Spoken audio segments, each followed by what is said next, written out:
Today is October 14th, 2000. I'm Karen Herman with the Archive of American Television, and it's my pleasure to be interviewing Tom Smothers at the Orleans in Las Vegas, Nevada. Ready? Yeah. Okay, for the record, what was your name at birth? Thomas Boland Smothers III. Do you have any nicknames? Smuts.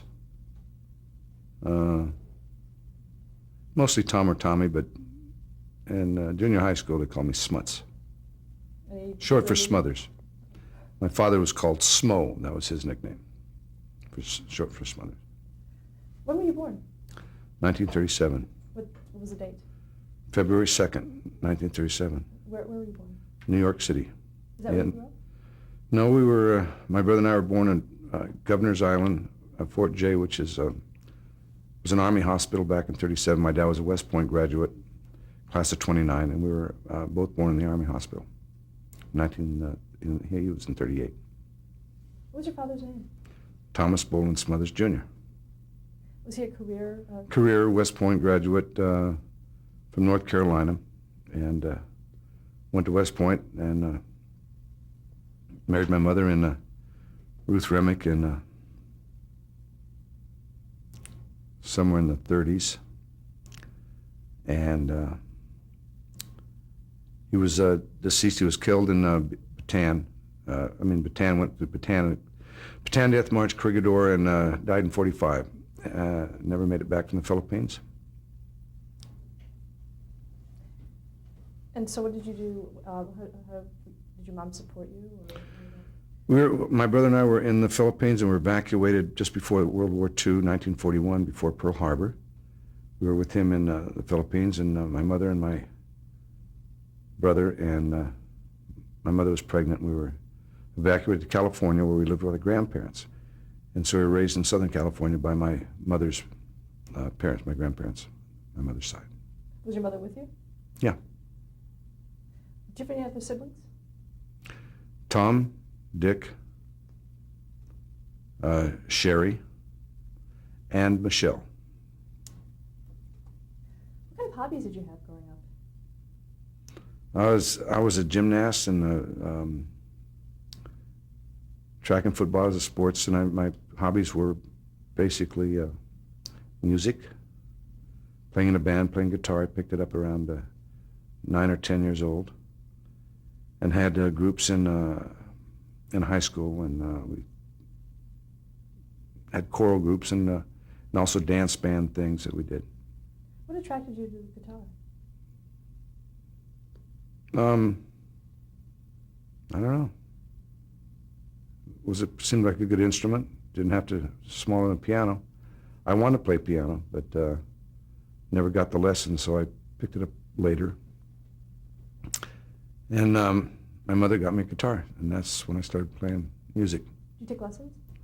Not really. I learned by ear and played with Burl Ives was a big influence on me when I was younger. He had a radio show back in the 40s, early 50s, half-hour or 50-minute radio show where Burl Ives sang folk songs, and I thought that was pretty cool.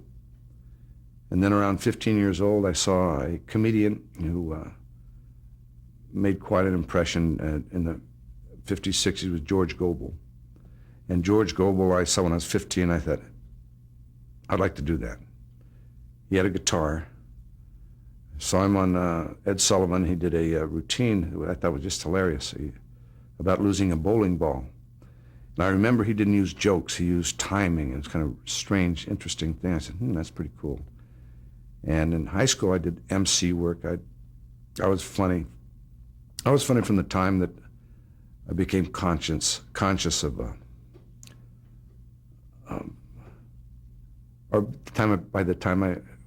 when I first become self-conscious is when I started being funny.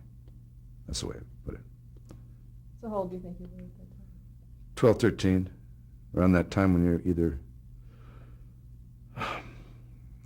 you're supposed to be growing into a grown-up. You're supposed to be cooler, smoother, and I kind of went the other way, and it worked.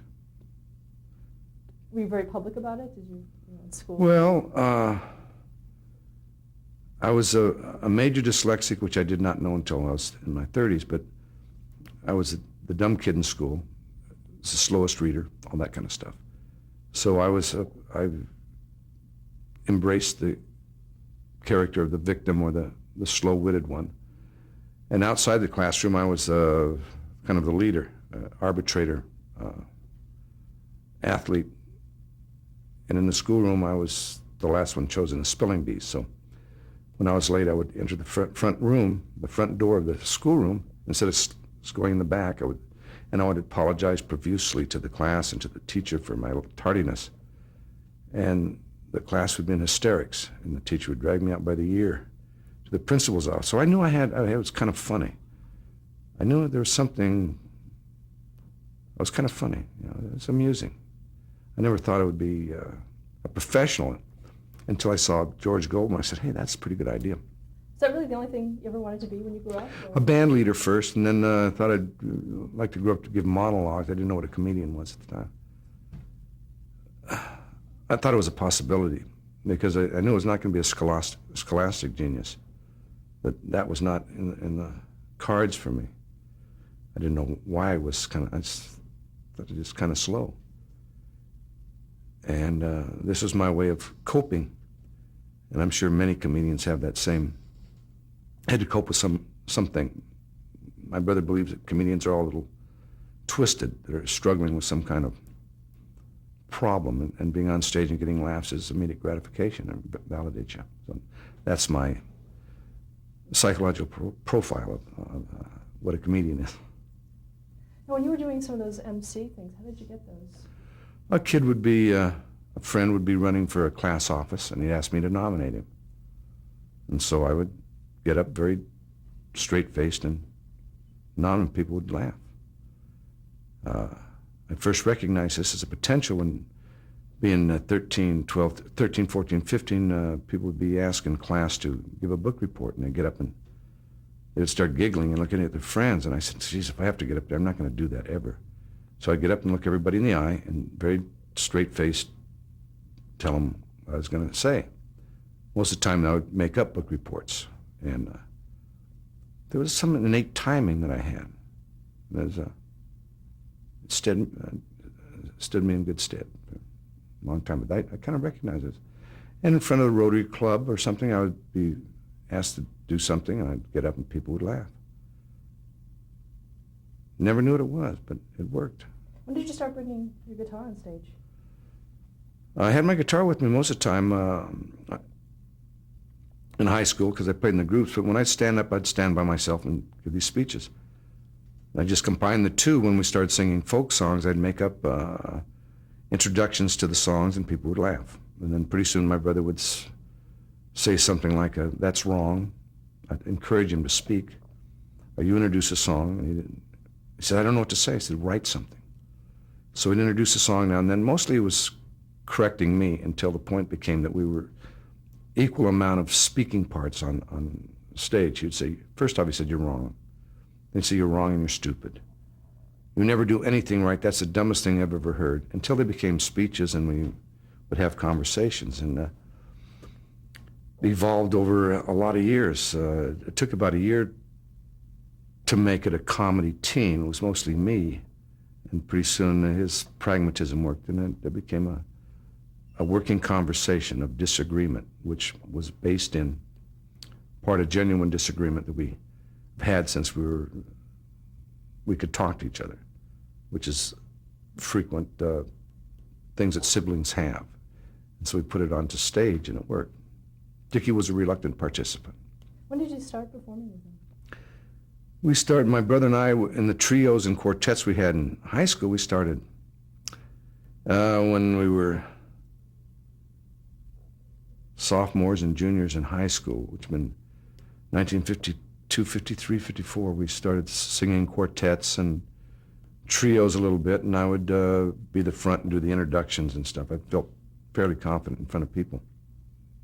And the comedy didn't develop until we were in college in 1958, 57, 58, 59 really, it started to become a comedy team. When did you start to call yourself the Smothers Brothers?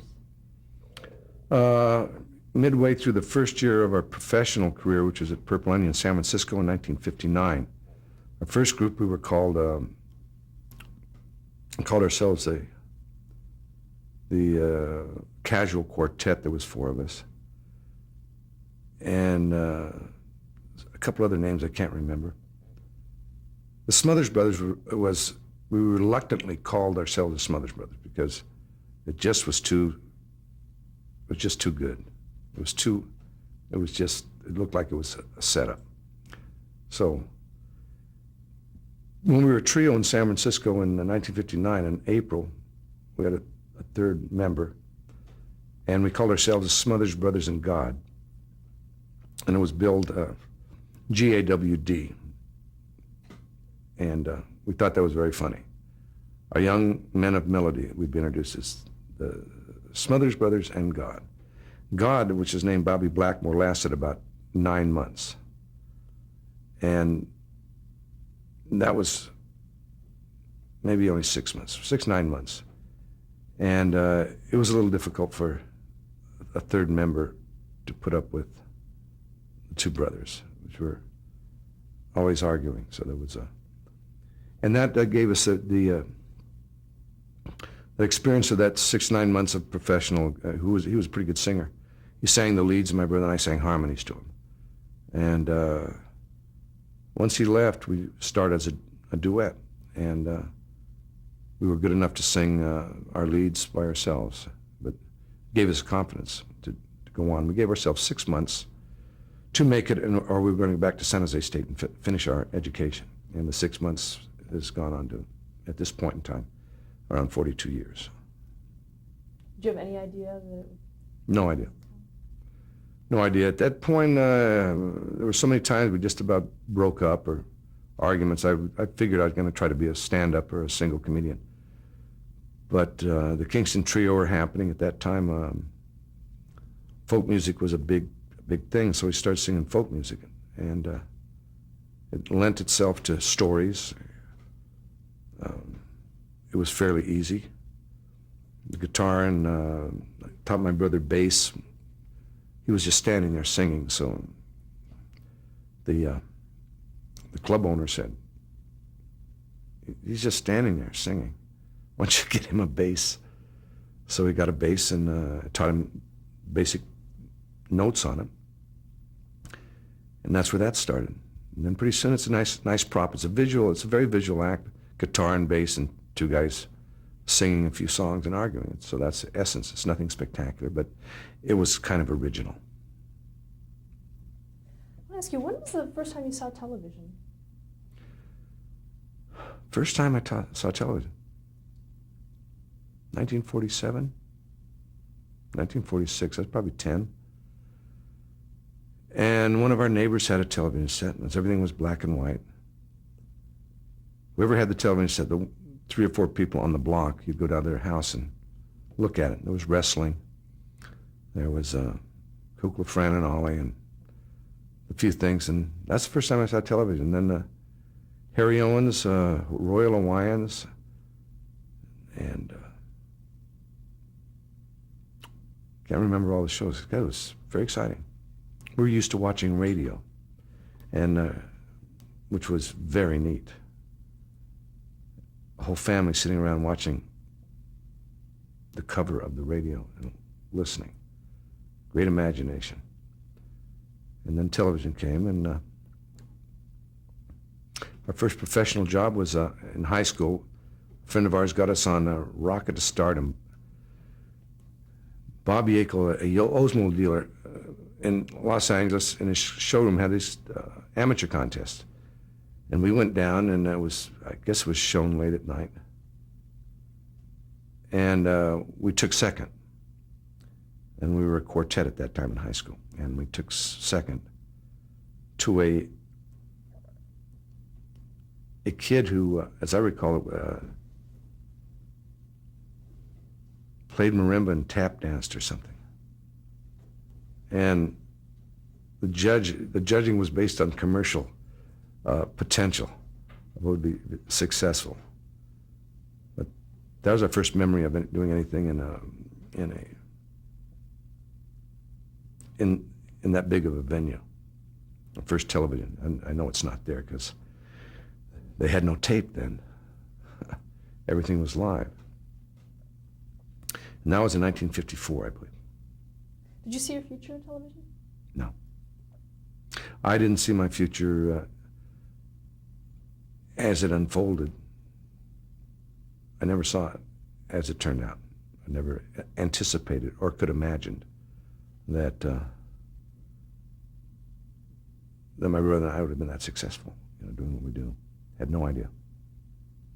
Also, growing up, were you politically active at all? Did you No. follow? I was never politically active.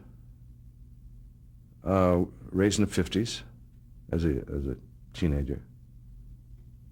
I always had a tendency to like underdogs, though, by nature.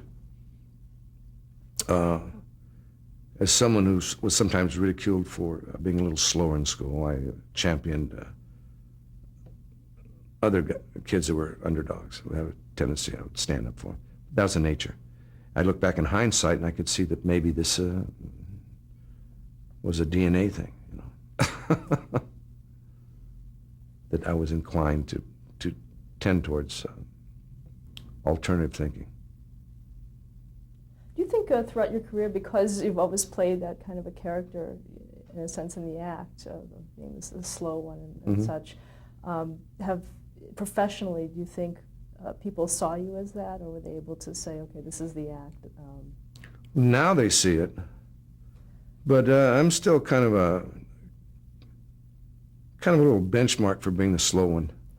People say, yes, he's dumb like Tommy Smothers, And when I first did the act, someone came up to my brother in San Francisco. We were working the Purple Onion, and said to him, you ought to tell your brother if he's that uncomfortable, don't go out and do that. And I did take that awkward position. One time I was walking around the street in San Francisco, this guy come and asked me, do you know where the Black Cat coffee shop is? And I said, yeah, dead around the corner in 2 blocks. He said, I know that. I just want to see if you could talk. So it was a pretty close. It was a very. I played it very well, and I played it 24 hours a day. I used it as social and as a social tool, meeting new people. Particularly in school, I played it all the time, and socially I would use it.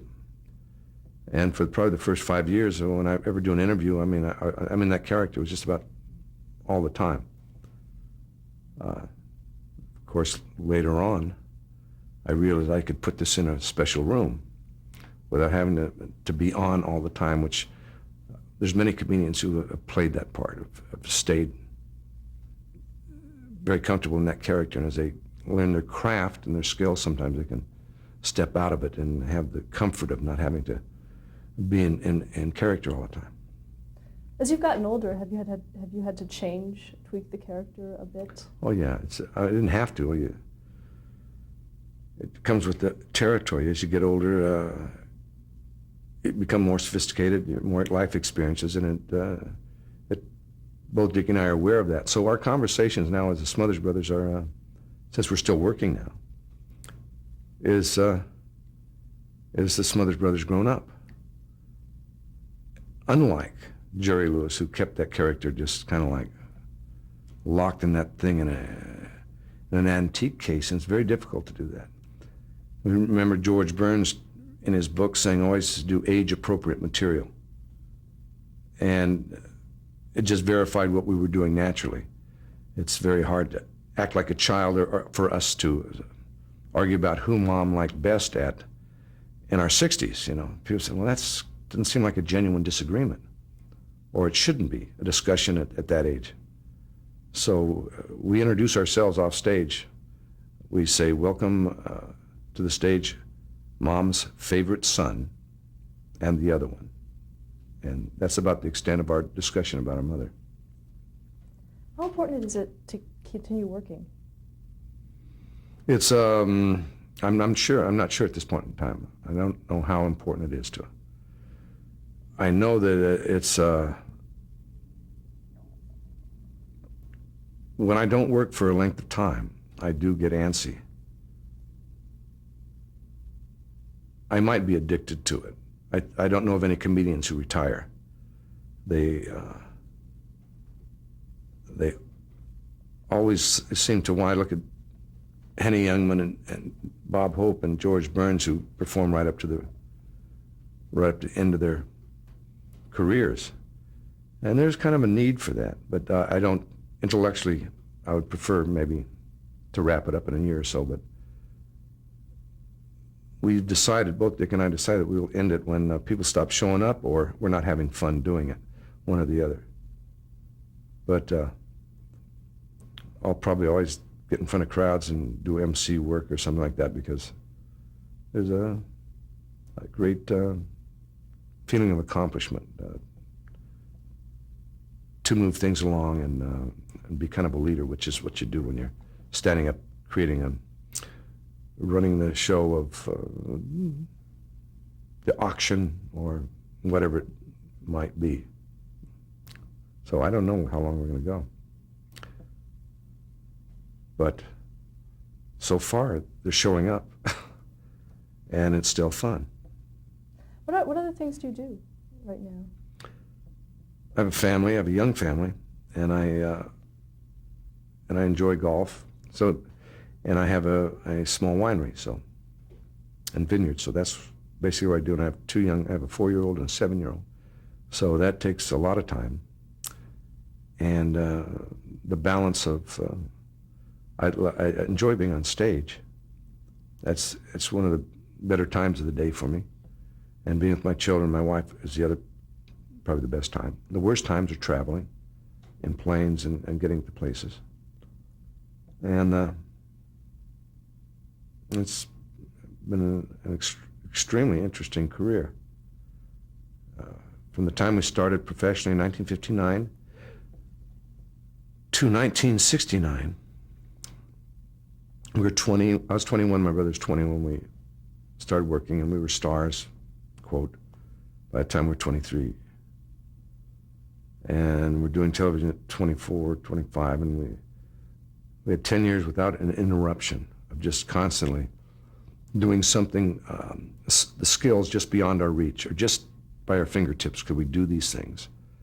And each time we stepped out and did these risky things, it worked and worked until we were fired in 1969, which was an uninterrupted decade of a vaudeville career, which is basically what it is.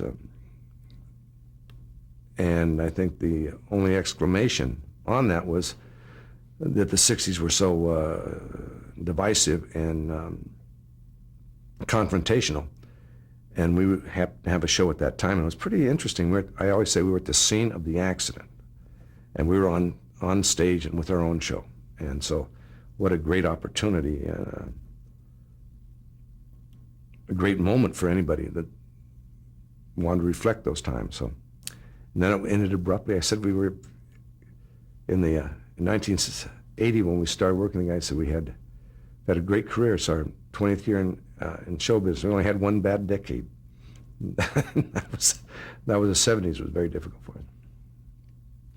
And one last question before we put you and Dick together, and that is, can you please describe for us your brother Dick personally and professionally?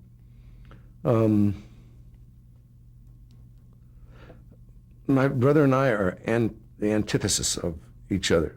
If we've had this discussion before, if I'd have been brotherless at a certain time in my life, like at 15 or 12 or 20, and they said, okay, in a magical, mystical moment, they says, you have a brother, here's 8 people or 20 people, interview him and you can pick out your brother. If my brother was in that line, I would not have picked him. And I'm sure he would not have picked me. We argue constantly over everything. Just about everything. And my mother said to us, she says, you know, we were arguing about something. She says, you know, neither one of you are very perfect. So I put both of you in a Cuisinart to get one perfect son, but by yourselves you are both flawed. He introduced me so many things in my life, though. And we've worked it out, the relationship. Pretty good. It's always working on it. We are notorious for our arguments. like the Everly Brothers, maybe not quite as tough as they'd done some things to each other. I think they were probably, I don't know what they are, but I don't think they've worked theirs out like we have. But the brothers are notorious as siblings. But Dick, as a pragmatist, and that's him now. Want to get that? Okay. And so I describe him as a very pragmatic, not good at, as good as I am at handling things that are out of the box, more all over the field. I kind of function in that disorder. Dickie functions in order. And in the course, looking in hindsight, he's introduced me to automobiles in a way I'd never been introduced. The mechanical side of it. He has a great sense of mechanics, pragmatism and patience. And introduced me to wine, introduced me to food, to boating, the potential of doing many, many other things I'd never have done if it hadn't been for him, although we disagree about a lot of these things. As it turns out, in hindsight, it's great, but I should have known that when we were younger, that he would be a great straight man. Because it's down, that didn't make sense, that doesn't fit in. So it turned out to be our blessing, just like my dyslexia was a blessing in disguise. And so was our disagreement, kind of a blessing in disguise.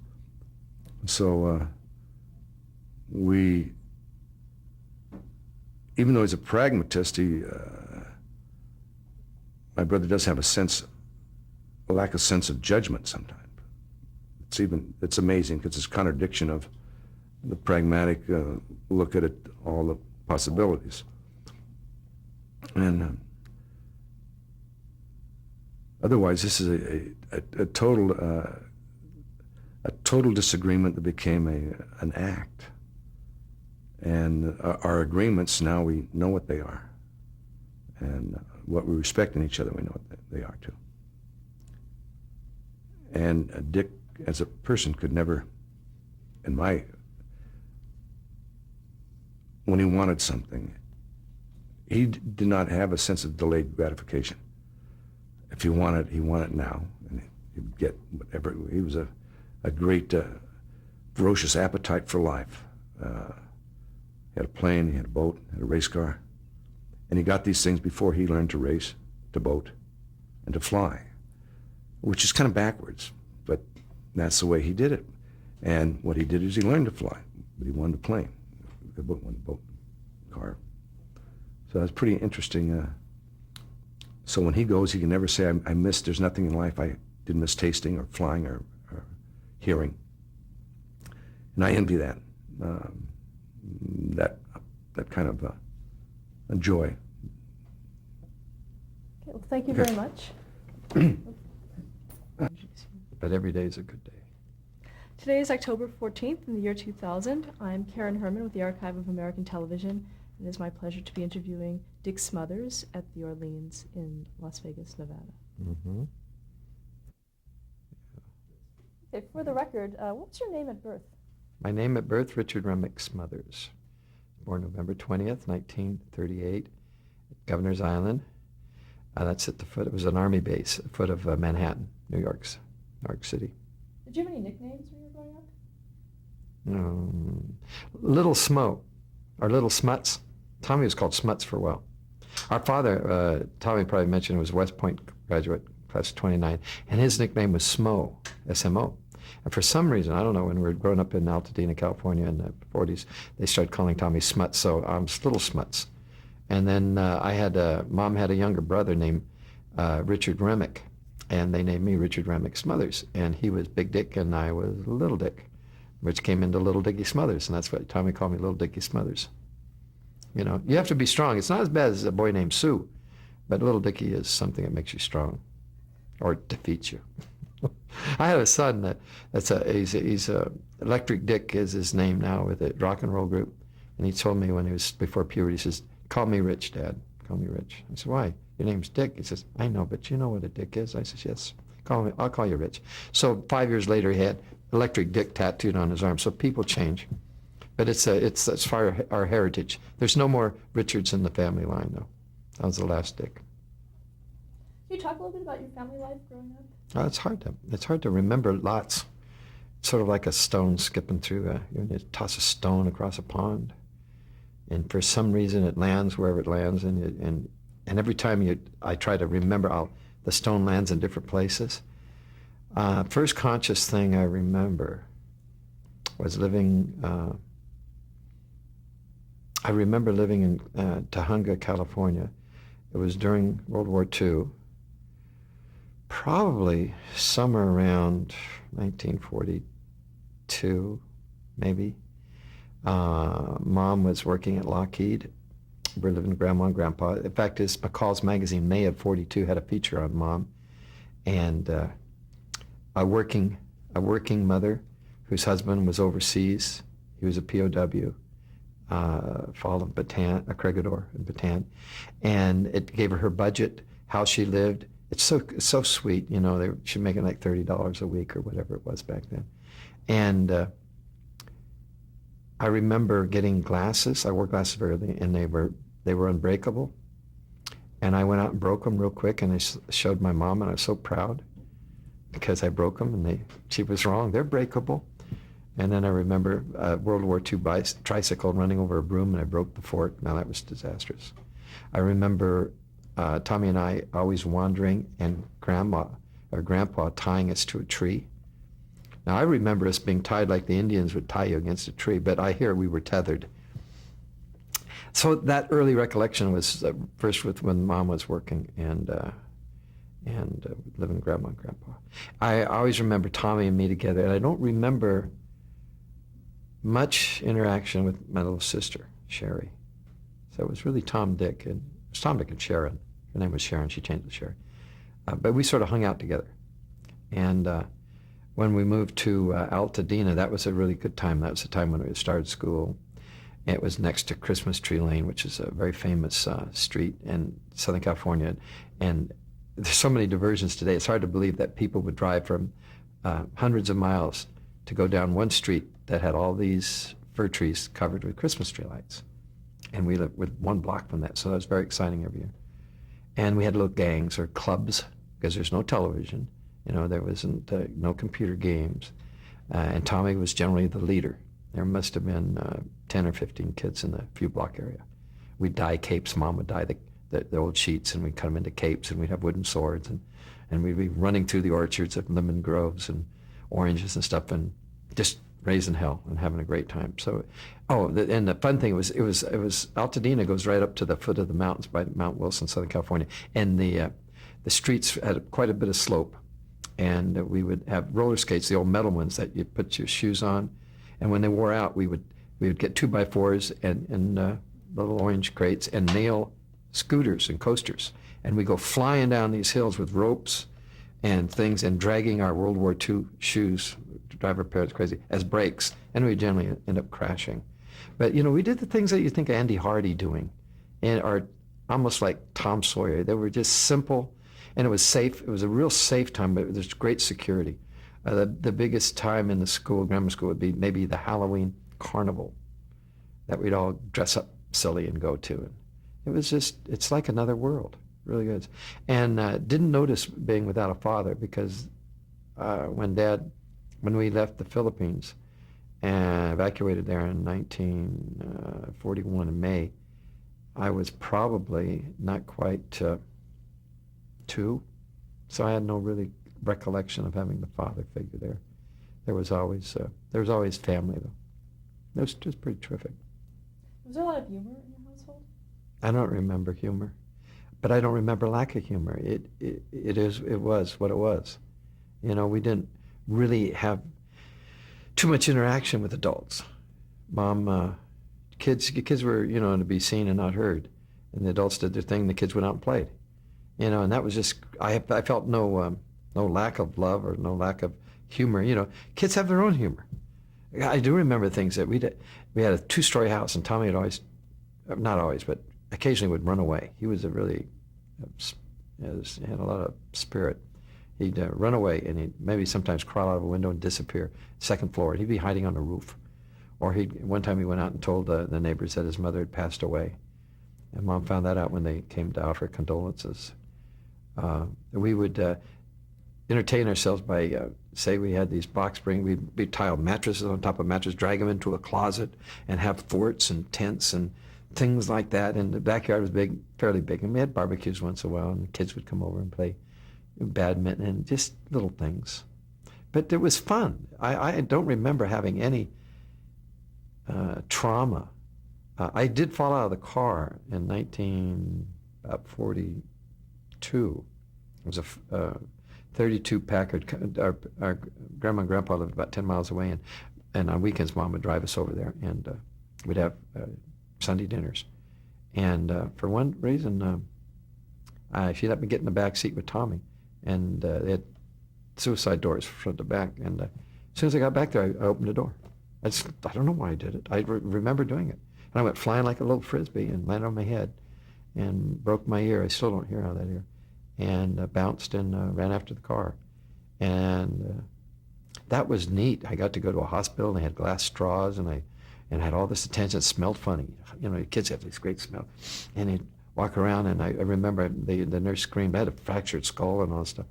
And I got out of the crib, crawled down, and I was walking down the hall, and she says, "What are you doing?" I said, "I flew to breakfast. I want to eat breakfast. I'm hungry."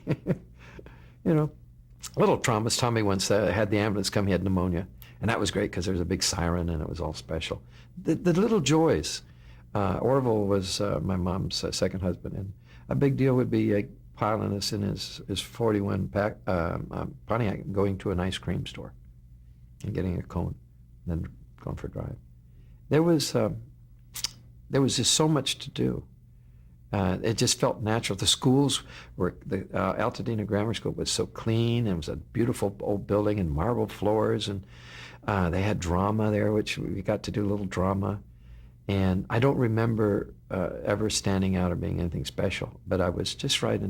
One thing, in 1946, we got to go to a private school in San Marino, California, very luxurious, upper-class area. I think it was some of the insurance money my mom got from my dad died.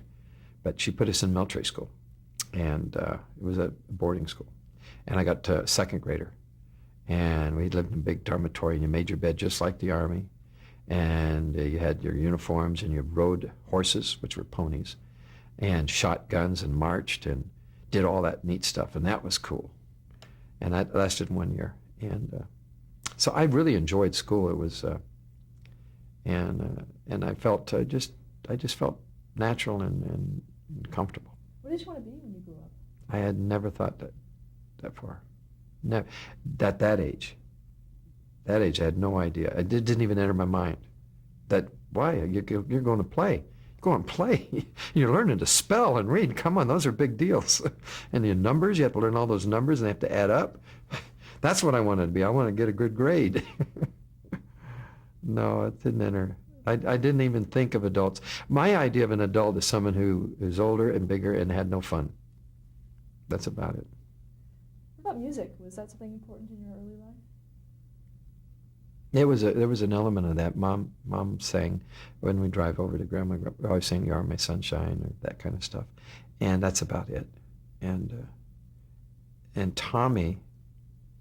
Let's see, even before that, I think I've not mentioned the importance of our grandparents. They even became more important later on. But early on, when we were this is during the war years, when we go over to Hunga, which is right in the San Fernando Valley, say we'd have chicken and dumplings. And Grandpa, he was a maintenance electrician at Lockheed. He had, during the war years, he could wake up to his coffee pot working, the toaster going. He had all these relays and switches, and he was a hands-on guy. And we used to come watch him adjust the valves on an old Buick. He'd idle it, and he'd stick a feeler gauge in there. He had to run. It had to be running at the same time. It was just always amazing. We're just looking up in this fender. There'd be Grandpa the rocker arm is going like this, and he had to put a screwdriver here and a lock nut in, and the oil squirting all over. And he says, "God, that's neat." And he says, "It's time." My grandma would say, "Time for the chickens," and he'd take us out in the chicken coop, and he'd have a hatchet in one hand. And he'd say, "Which one do you want?" You know, he'd pick one out and he'd go, whack.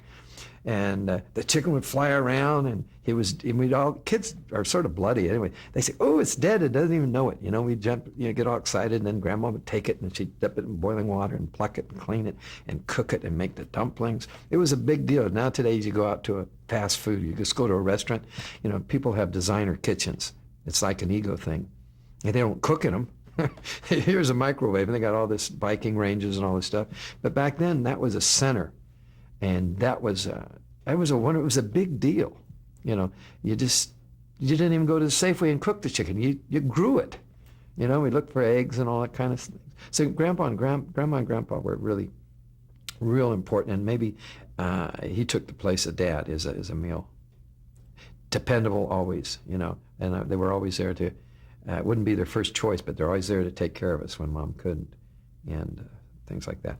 But the singing thing, Mom could carry a tune really nice, and it didn't have a radio in the car, so instead of just staring out the window, she would always sing, and we'd sing with her, and we'd all sing going over, and generally she'd be crying coming back because they drank a bit, and they'd always get in fights, just typical family, They'd argue, and then Mom would be very sad coming back. So that distresses me still.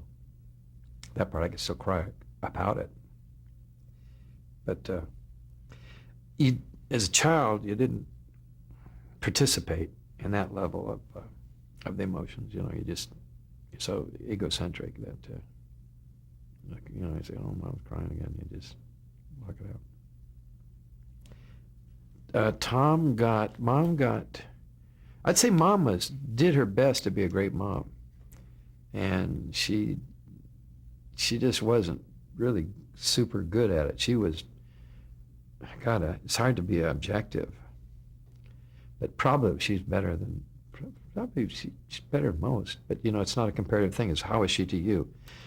When she was able, she did a pretty good job. She wanted Tommy to play guitar, and she had a friend that played guitar, and Tommy took lessons. I don't know if it was 10 or 12 years old, and that's where music really started getting a really solid footing in the family. It was Tommy's guitar. Did you play an instrument at that time? No, I wish they forced me to. Nobody forced me to play the piano. You know how you'd hate to play the piano. I want to go play. No, play the piano. I wish someone had done that. No, I have a lot. I think I have really quick musical ability. I hear things and I can mimic them and sing, learn things fairly well. And I feel comfortable. Later on in school, though, I played in the band, French horn and stuff like that, and then did choirs, a lot of choir. My instrument is my voice. And when we started professionally, it was the folk era, and we got a job in San Francisco at the Purple Onion, and the manager suggested I get an instrument. So Tommy said, "Why don't you buy the bass? It's only got 4 strings, you hit one at a time, and I'll teach you how to play it." And I says, "You don't play the bass." He says, "I know it, but it's just like guitar, it's tuning. It's the bottom 4 strings of a guitar. A guitar is the bass. So you just outline the chords, and that's how I did. But no, music was always, as I got older in school, very important to me. What did your mother think of your going into the entertainment industry? Well, Mom was really dealing with trying to survive herself at the time we got in there. She had a lot of problems with alcohol. And I think she really wanted us to go to college. I know her brother did, Uncle Dick was a principal at school. And our dad graduated from college, and no one else did in the family. And there was probably some pressure from family for us to continue in school. And they thought, Tommy, this was a lark. Most of them just thought it was a lark. There's no show people in our, we had no idea what success was. It was like working a club in the corner, getting a couple, getting free drinks and $25 a night. That'd be neat. We had no idea what it took or how lucky we would be if we were a hit. All we knew is we liked what we were doing. It was fun. That's all. Do you remember the first time you saw television? Yeah, it was in Altadena, and it was in probably somewhere around 1948. It was a Philco, I believe, and it was probably about 6 inches, like about this big or 7 inches. And the people down the street were, the guy was an attorney for Ford, and they had, in Altadena there were big old mansions. There were a lot of old mansions up there. And theirs was a big mansion with a oak phone room, terrazzo marble, and then a mezzanine.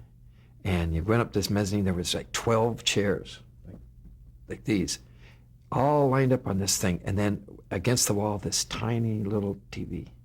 And it was marvelous. And we get to be invited over because Nikki and Michael, their sons were our age. We'd sit up there and you'd watch the test pattern. Because it moved sometimes. It was KTLA and it was animated. The little stars would move, and you know that KTLA logo, or was it Paramount logo? Whatever, is the mountain with the snow and the stars that come around it.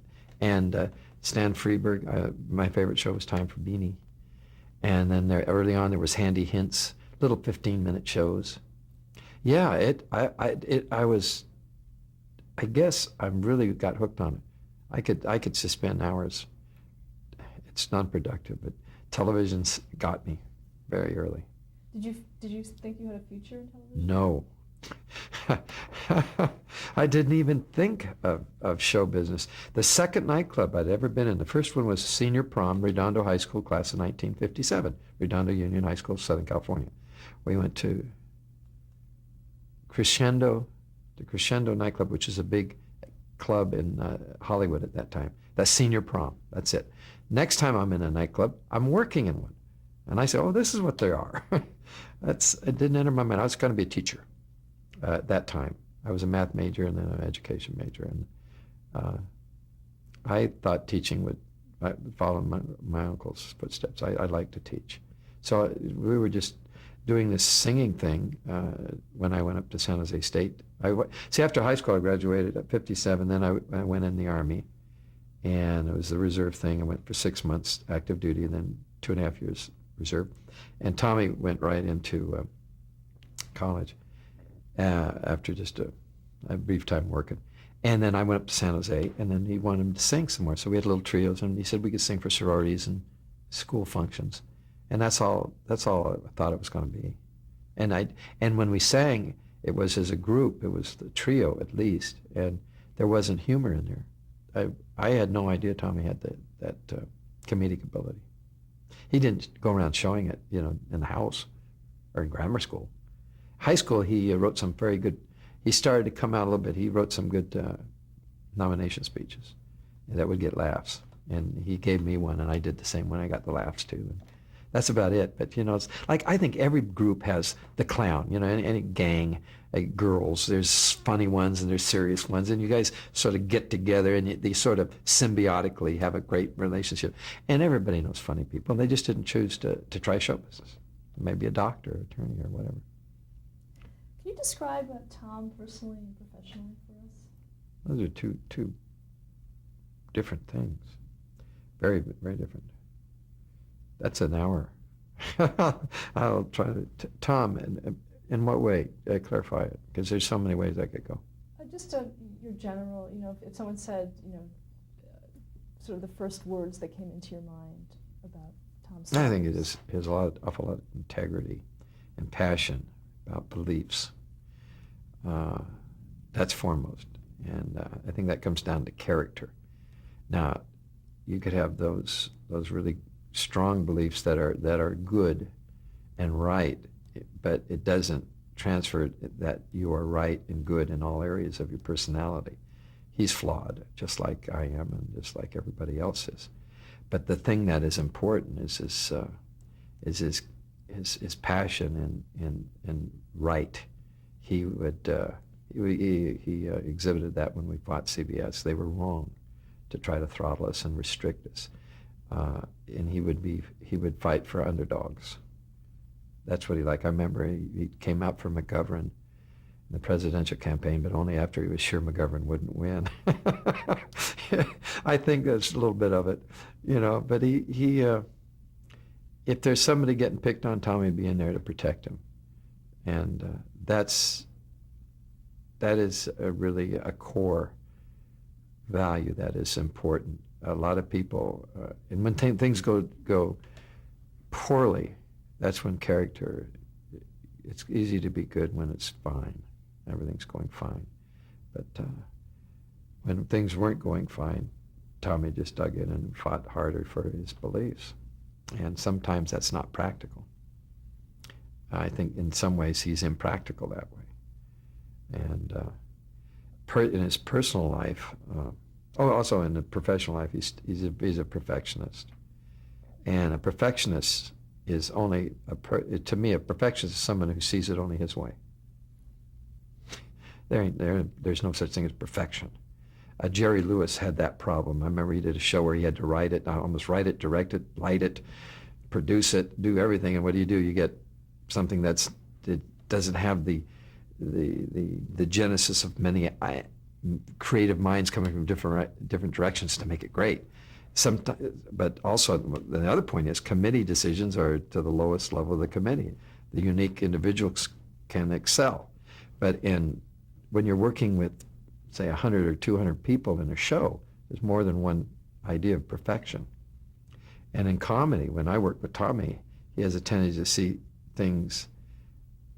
We're getting better since we went to couples counseling, but he tends to see things generally his way, I think. And I see things as my straight man way. I can't get the laughs Tommy gets. I've never had them.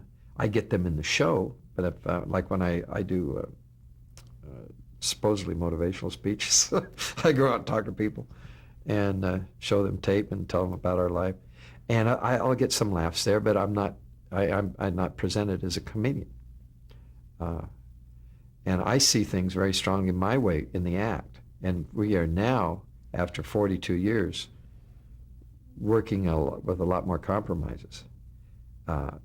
When we were starting out, we didn't know where we were going or why we were there, why it was funny. And I slowly got into talking and becoming, carrying more weight. And we realized that the comedian has to be less heard, and the straight man set things up better, and then he'll be funnier. We learn the balance of so we're working better. But I think Tommy has a tendency to, and sometimes what I really think he has to work on is once he sets his mind, it may be an emotional decision, and the facts won't change it. And I don't find that good. I don't find that attractive. I don't like that. But it's by far. I mean that as sort of nitpicking, because the character of a person is the most important thing there is. There's nothing else. And it's like your reputation is what people think you are. Your character is what you really are.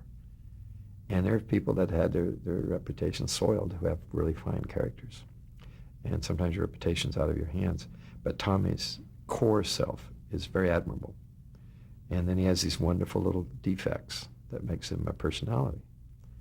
And I think where I've grown in the last number of years is that I've learned that denial doesn't make it true. Once I stopped drinking 6 years ago, I did the 12-step program, and denial is just, God, it's an evil thing. And a lot of us deny that there's another point of view. A lot of us deny we only want it because we want it our way. We create a scenario that makes it right for us to demand our way instead of opening ourselves up. And I think even though Tommy doesn't like to admit it, that's where my strength is. I've always been a team player. I had to. There's no market for a straight man. You don't see an ad in Variety, hey, out of work straight man looking for funny guy. That doesn't work. Look at George Burns. After Gracie died, he tried Connie Stevens, I believe, and she's a very talented lady. That wasn't Gracie, and the personalities didn't make something great. And Tommy and I together are great, and what makes us even greater or better or closer to our potential is that I get to have my honest responses to his thoughts. And that's where we're good. Not he does something and then he tells me how I'm supposed to react, because that's the comedian thinking it. Now, what the way we work best is when he suggests that and I suggest something, and we try it different ways, and then we say whatever works. But it's, I think, great people though, and put Tommy in that frame of mind, to be really creative and powerful and great. You have to have a tendency to think your perfectionism is the best way. So it's not a clear thing. You know, it's good and it's bad. It's good when it works, it's bad, but you may alienate a lot of people. Sometimes it's not good to be around great people because they're no fun. They got to have it their way. You know, they're having a great time because they're driving the bus. But so Tommy from that standpoint, now, he's compassionate. He just loves his kids. He loves family. And he has very creative friends. You could judge people by the people they want to, I hate to use the word judge, but you can learn a lot about a person by the people they like being around. And Tommy's around generally creative people in different segments. And, Okay, well now probably a really good time to bring him and you together and talk some more. okay, let's go. The first thing I'd like to ask you is if you could describe your act when you began performing together professionally. When we performed professionally together, it was a musical act with some comedic introductions. And we sang, we were starting to sing folk songs, and I'd introduce them, and Dickie would eventually... Say something after a couple of years. About a year or so, and then pretty soon it was he started interrupting, and pretty soon it was But actually it was a trio. See, it was a trio for the first year, and it didn't make itself for interaction for three guys. Tommy, Bobby, and I just sort of tuned, and Tommy made up stories about songs and got this laugh. So that was pretty basic. And then once the guy, Bobby, left the group, then it was just more natural for me to start interacting with Tom. When you started out, was it already considered a comedy team, or? No, we'd start off musically. We were going to be musicians. I mean, we were singing. The singing was the most important thing. And my introductions were kind of incidental and interesting to keep the act. Oh, they got laughs from right away. We got laughs, but we thought our songs were more important than what I was saying. Oh, without the music, there couldn't have been any act. There was no. It wouldn't have been a comedy act. Nobody had the experience or the knowledge how to stand up and do 15 minutes of funny stuff. No, the music was absolutely essential. But folk music lent itself to all sorts of fabrications and distortions and exaggerations and things. You know, like John Henry and all these great epic history lessons that you did to music, and Tommy would just convolute them and screw them up. And then Dick said one time, after about the fourth week performing, 3 or 4 weeks into the performing, I did an introduction was different every show. So we'd do 4 songs, and I would introduce them different every night. And we do 3 or 4 shows a night. And pretty soon they weren't as funny. They were I ran out of ideas. And Dickie said to me, one night he said, "Why don't you repeat one of those other ones that you made up?" Those things that got laughs. Once you repeat something, you got to laugh. And I said, "Oh, but they'd know." I thought that you were allowed to sing a song over and over again verbatim, but to talk, to repeat yourself was kind of like lying. It didn't seem right, so I repeated something and it got a laugh, and they didn't seem to know that I'd said it once before. God, I fooled them. I fooled them, and then I did it again, and pretty soon the improvisational things started getting tighter and tighter. I'd throw out the stuff that didn't work, put in the stuff that did work, and I thought that was a great revelation to be able to say these things, because I always believed that when you talked, it was the first time you'd said it. That was the basis of the truth. And we had no idea what the term improv meant, improvisation. Mm-hmm. And later on, we found out that's what we were doing. When I talked to Nichols and May, God, they're great. And they Nichols and May. They did the same thing. You added something to a story, and if it got a laugh, you kept it in. And then the next time you did it, that was part of it, and the new stuff that worked, you just started building up layers and layers. And sometimes that way, it's very painful. It could take months and months to get a really mature piece of material. But that's what we did. And it was sort of funny. Like, we did it the first time I really put in contributed something that was really funny was the Foxes. We did the Foxes, the a famous folk song. The fox went out and chased one night. The fox goes out to get the ducks and geese. And one time I just quacked. Quack, quack, quack. And the audience fell down. I said, that's great. Put it in next Do it show. again. So I did it, and there wasn't any laughs. And I said, oh, maybe you do it. So Tommy did it. And that became the basis of really sort of set up a relationship that we used throughout our career. And it became the first piece of material we did on national television, which was the Jack Parr Show in January of 1961. And that was the piece we did, and it was our first national exposure. And we just killed with it. Yeah. No one had ever seen anybody be this stupid. Yeah. There was a guy that I thought was very interesting. He came to Tom after a show at the Purple Onion, very, very early, maybe we'd been in show business probably less than a month, and he said, son, there are other things in life to do. You don't really have to be up there if you don't want to. I told him that. Did you? Yeah. And that's the thing I saw Woody Allen when he worked with us at the Blue Angel. He looked like he'd rather be anywhere than on that stage. But see, when Tommy had that character, and then you add up this blurting out of things like quack, quack, quack, quack, it's just like the little kid did it, and then he sort of embarrassed that he did it. So there was a wonderful balance there. Mamas, women loved Tommy, and grandmas wanted to just, oh, they're there. Poor boy. Poor boy, he got all this empathy. And then he turns it around, and later on, then when we did Mom Liked You Best, that line, that even got him more sympathy. So they didn't know he was really working on that. So we got first time I said Mom Liked You Best, which was our probably only famous line. Yeah. Dick was doing a wonderful, he had about 6 put-downs in a row that he would do on me. You're not a man, you're stupid, you haven't done anything right in your life, this is the dumbest thing. You're too stupid to be a brother, you're not a brilliant. Just this little rhythm, and I always tell him, I says, when they start turning on you, then you're really doing a good job.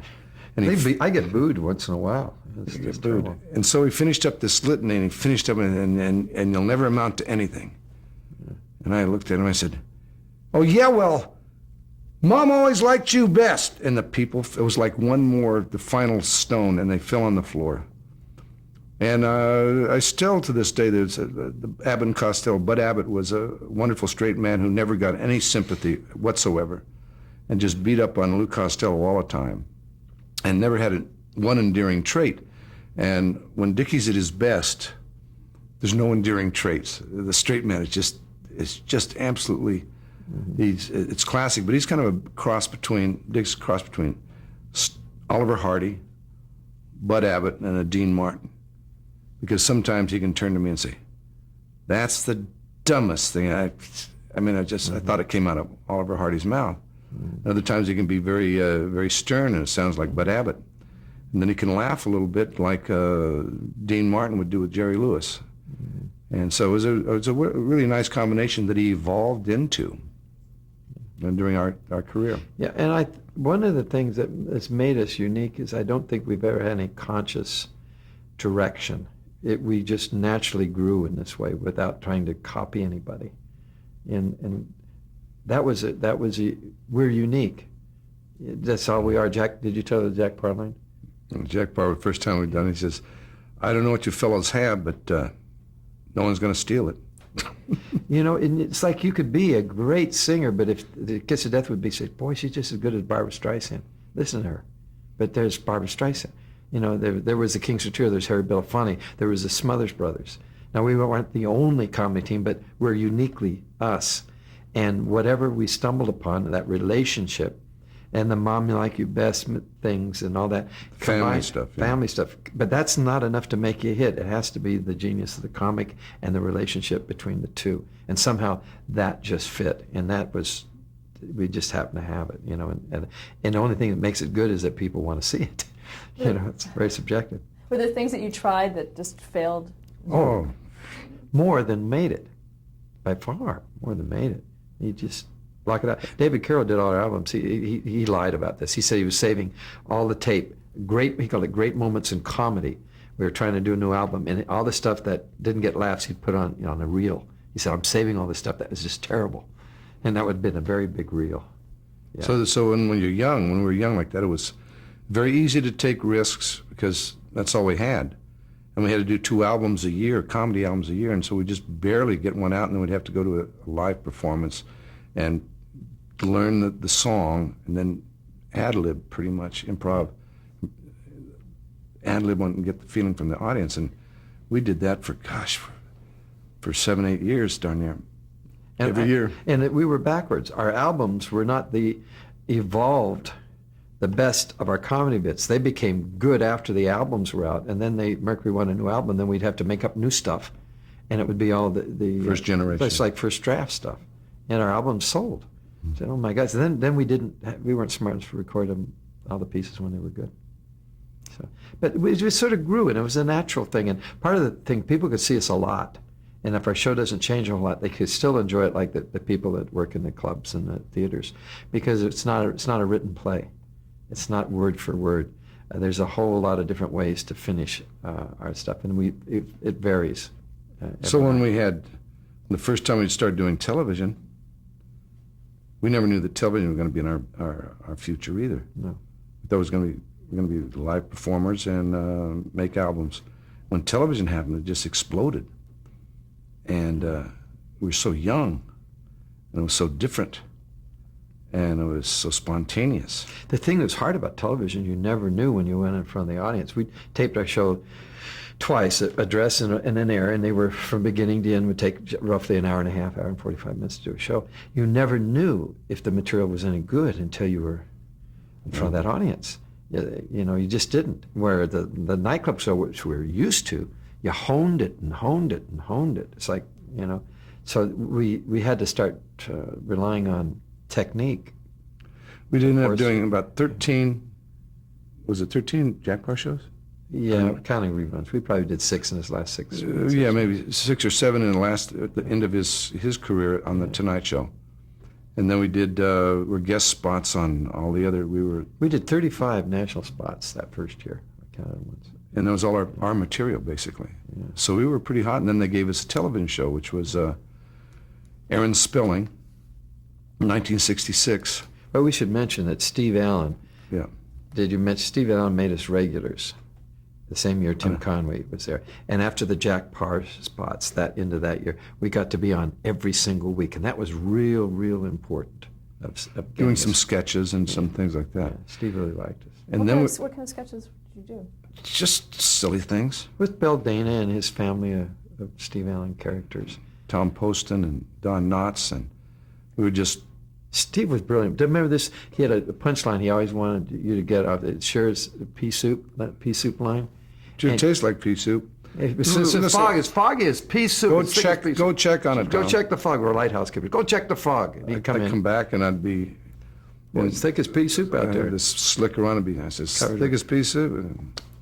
Well, it is. It is pea soup. I forget what it was. But anyway, Steve Allen fell in love with the line, and he kept putting that line, and Tommy ended up, when we had our own shows, doing exactly the same thing. Sure don't taste like tomato juice or V8 or something like that. And Steve was a pretty good influence, I thought.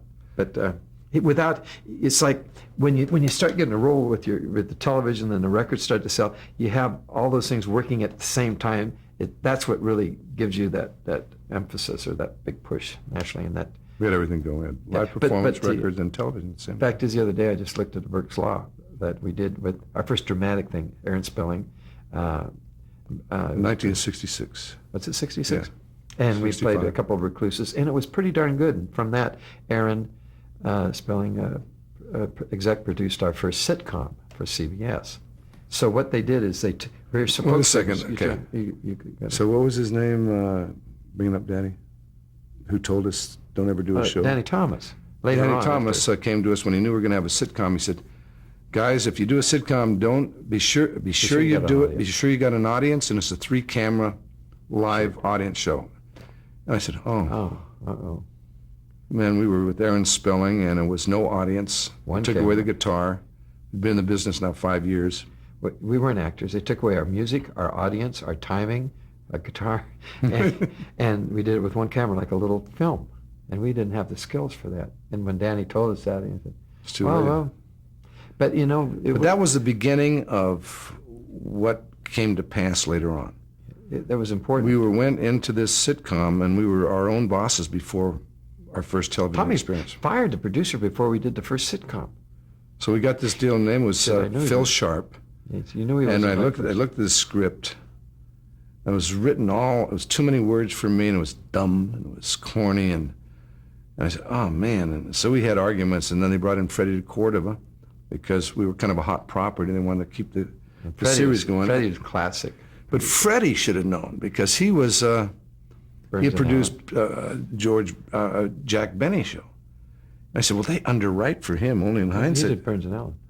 And he also did, Did he, Benny? yeah, and Jack Benny. And he did all the. And so it was still overwritten, although he was a charming guy. We could get along with him. But it was like... Because of the one camera show, the Tommy would, when each little scene, he'd always finish up with something funny. It would have to be cut out. But when you do a live show or the three camera show, the funny things are there and the audience tells you. And it So took we away made a mistake. improvisation. With you doing one camera, you can't improv because you can't get those overlaps and stuff. So we died, and I fought it all the way. I'd go to the... We made some changes in where we talked to the audience. But I knew... Something. In hindsight, you could tell that was the beginning of that. I didn't want someone else being responsible for our career. I wanted to be responsible.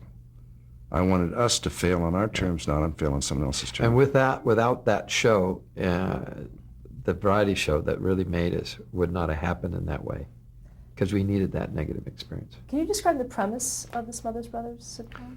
First sitcom, yeah, go ahead. Yeah, Tommy was, we were brothers. Tommy was lost at sea, and he came back as a fledgling angel to earn his wings and live with his little brother, Dickie Smothers, who was a swinging bachelor. And I could appear and disappear, I had magical things like that. And it was a cute idea, and it could have worked maybe with There was some cute stuff. With a live show, but it was an overwritten show, and everything was written for me and nothing for Dick. And it put all this pressure on me. I had these wonderful, incredible, classic stage actors. I mean, great actors from everywhere. And we couldn't believe it. And we were Tommy did struggle. better than he thought. The thing I felt sorry for him, though, is not, first of all, he's dyslexic. He can't learn a lot of words, and they gave him a lot of words. But it was all the costumes and all the makeup. All the time. He always would dress him up as something. And because he's an angel, he could change his looks at any time. And So I was in makeup all the time. I worked. It was 12 or 14-hour days, 5 days a week, shooting. I hated it. I hated it. And then I turned around and watched today, and I watched it. You know, that guy was so funny on Saturday Night Live, Norm, and he used to do the update on Saturday Night Live. They gave him a sitcom, and I'm watching it. And I just say, oh, man, that's what I had to go through. They overwrote for him. Mm-hmm. They got it overpopulated with actors, and it doesn't look like it's an audience, and it's just... The only guy I think that overcame that was Robin Williams. They gave him a crummy show, but he was such a brilliant man, they couldn't write it bad enough to make him bad. Yeah. Because he overcame it. Martin Mull had it when he got his sitcom. The only one that kind of acted like I did, and like we did, like I did, was, what's her name, the heavyweight woman? Oh, Roseanne? Roseanne. When she went from live performance thing, she went in her show, and she raised hell, just like Got a bad reputation by raising hell. Yeah, but she got to do the show she wanted, and it was a big success. And I see so many really good acts be taken out of their element, and all these wise people from television, and they populate it, and they committee agreements, and that's what happens to them. And even saw... Well, Dennis Miller's first efforts were really not successful. Finally, he's strong enough to get a suit of clothes that fits him, and the show is a good show. So going into television, generally you have to overcome... You overcome a lot. But once you fail... by the way, our show wasn't a failure rating-wise, that first sitcom. We were against... Peyton Place. Peyton Place, and they suffered, and then they put The Farmer's Daughter against us. Which was a big show. It was a big show, and nailed us. We but beat them. We were really in there, but it was...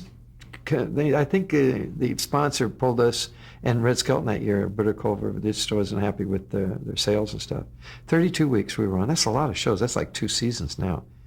But when Gary Moore failed so badly against Bonanza the next year, Sunday night that really left a huge gap in CBS's Sunday night lineup. And Gary Moore had a great career. And I felt so sorry for him. He was so sweet to us. Had us on his show, took us sailing and stuff, and the show just wasn't there. So it was a variety show. It was a variety slot. They wanted it following Ed Sullivan, and they said we'll give you 13 weeks, ironclad.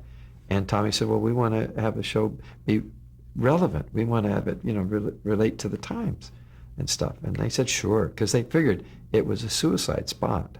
I said I wanted creative control. Oh, you got it. They'll be gone in a minute. You got it. That was because of the experience with the sitcom, because I had no control. I didn't have anybody had no control who the writers were. If we brought in ideas, they dismissed them. Yeah. I brought in Pat Paulson. I said, he'd be a great character. And they said, oh, yeah, bring him in. They let him do a walkthrough. Yeah. And I couldn't contribute in a creative way. So when they offered us this mid-season replacement, part of the condition was I knew we were going to not make it. And so I want creative control for writers and stuff. And so they said, yeah. And but the whole point, it's just a classic example of how a negative is essential for the positive. Without that, you would not have been near as strong. No, the show would have been... we would have lost our momentum or anything at the start. Now, were you a producer? No. Or? He had no official role. Just the stars of the show. That's a pretty powerful position. Okay, but as far as the creative control, that was internal. Yeah, yes. The Smothers but you had weren't it. listed as co-producer or executive producer or anything like that. No, they said the Smothers have creative control. And we worked on that premise from the very beginning. And for the 3 years we had the show, we worked from that understanding. And I could hire and fire writers and directors and producers and change things. And we had the choice of our guests. The networks would suggest all their people. In the beginning, we were just, the beginning of the season, we just they put the package together. And I had, Mason Williams, was he on it from the beginning? Mm-hmm. Mason Williams was a writer that I brought in and said, yeah. And they did most of the booking of the classic Jim Neighbors and all these different people that had shows on CBS. So it's an advertising medium for their lineup, too. That's what it used to be. So, but we had a hand in it. And I think that's why it wasn't, quote, smothered by what we call the network meddling. It had Tommy's personality on it, the content of the show. Then he hired, and the writers, there was no writers except a couple CBS insisted on that were over 30. They're 30 years old. I mean, the last year we had Rob Reiner and Steve Martin, and Steve was like 21. And Bob Einstein was 21. Yeah, and so you had the passions of the youth, and unfettered by big stacks of unbought comedy material that's been rejected for 10 years. Writers just bring out the old stuff and change a few things and submit it. Eventually it gets bought. But we had guys who hadn't done anything. So that's why there was an offbeat sense to the show. And you wanted that right from the beginning? I just wanted to be able to do sketches that had a little more content to it. I think thought it was just thoughtless comedy. I didn't like that. Yeah, it's like... It wasn't political. It wasn't socially conscious. It just should have some reason for it. I didn't want it to be vacuous comedy. Well, we thought we were going to have a pretty standard show. We had the singers, Nita Kerr singers, and we thought they'd be used more. They didn't get used as like... And dancers. And the dancers. Traditional stuff. But then it comes out, man, you get these old stars, established icons, working like Lana Turner and Betty Davis and Greer Garson and all these guys Jack working. Benny, George Byrne. Yeah, but working with us. So you had the youth, the established stars. You had young rock groups. You had a flower Lee French develop. We didn't know that was going to develop like that.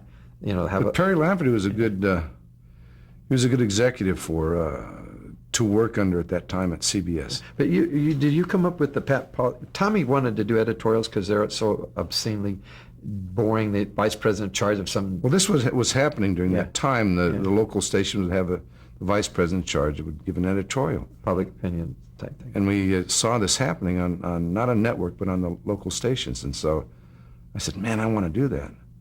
So I tried it once. They didn't buy Tommy because they knew who he was.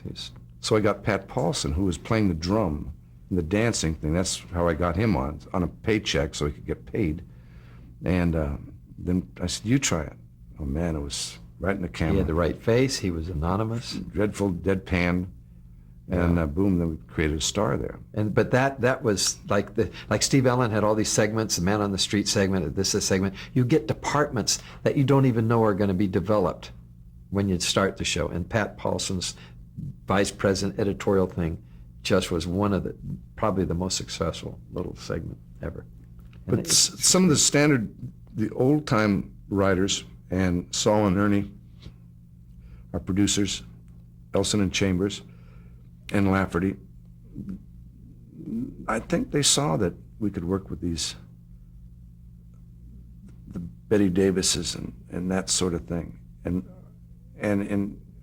in deference to us, since we were younger, the rock groups of that time were kind of brought on in the contemporary thing. So it was a pretty interesting mix of being, and that wasn't premeditated on my part at all. I would just, there was a lot of people put on a lot of effort in that show, but the point of difference was that we had a little bit of control. I think that was the difference why the show. It was a neat thing. Because we were the hosts and we helped tie all the pieces together. Tom was really right. He says, if we had a great show, people would say, boy, the Smothers brothers were really great last night. It wasn't even us. It was our show.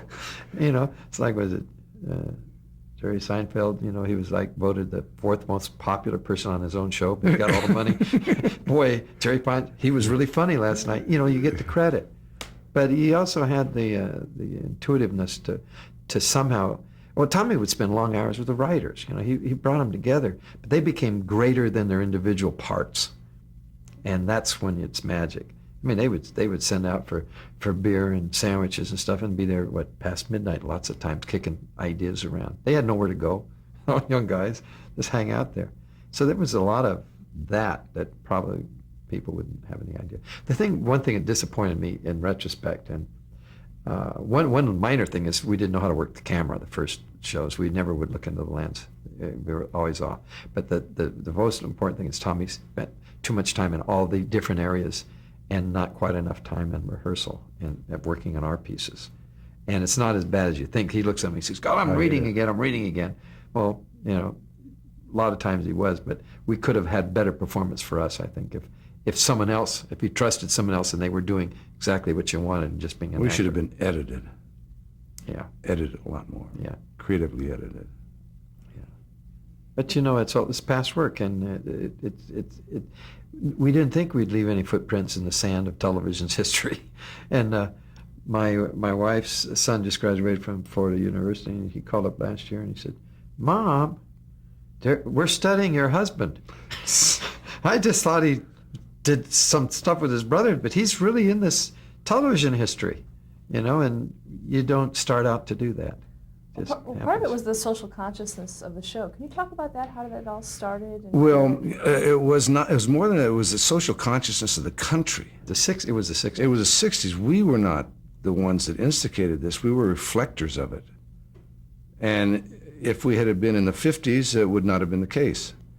Or if it had been maybe in the 80s, it wouldn't have been the case. But it was the 60s that we reflected, and we tried to reflect it with the passion that we felt, and our awareness of the country was going through a revolution, of social revolution, and political and conscious about government and its part, and so we tried to reflect that, and our passion grew just in direct proportion to the conflict that was taking place in the streets, and which were taking place in Congress, and the conversations that were taking place about the Vietnam War, and we reflected that alternative view, the non-standard establishment view. We took the other side, and we were the only show that was doing that. But it was certainly, in the polls and all that stuff out there was a great divide of opinion about the war, and voter registration, and gun control. It's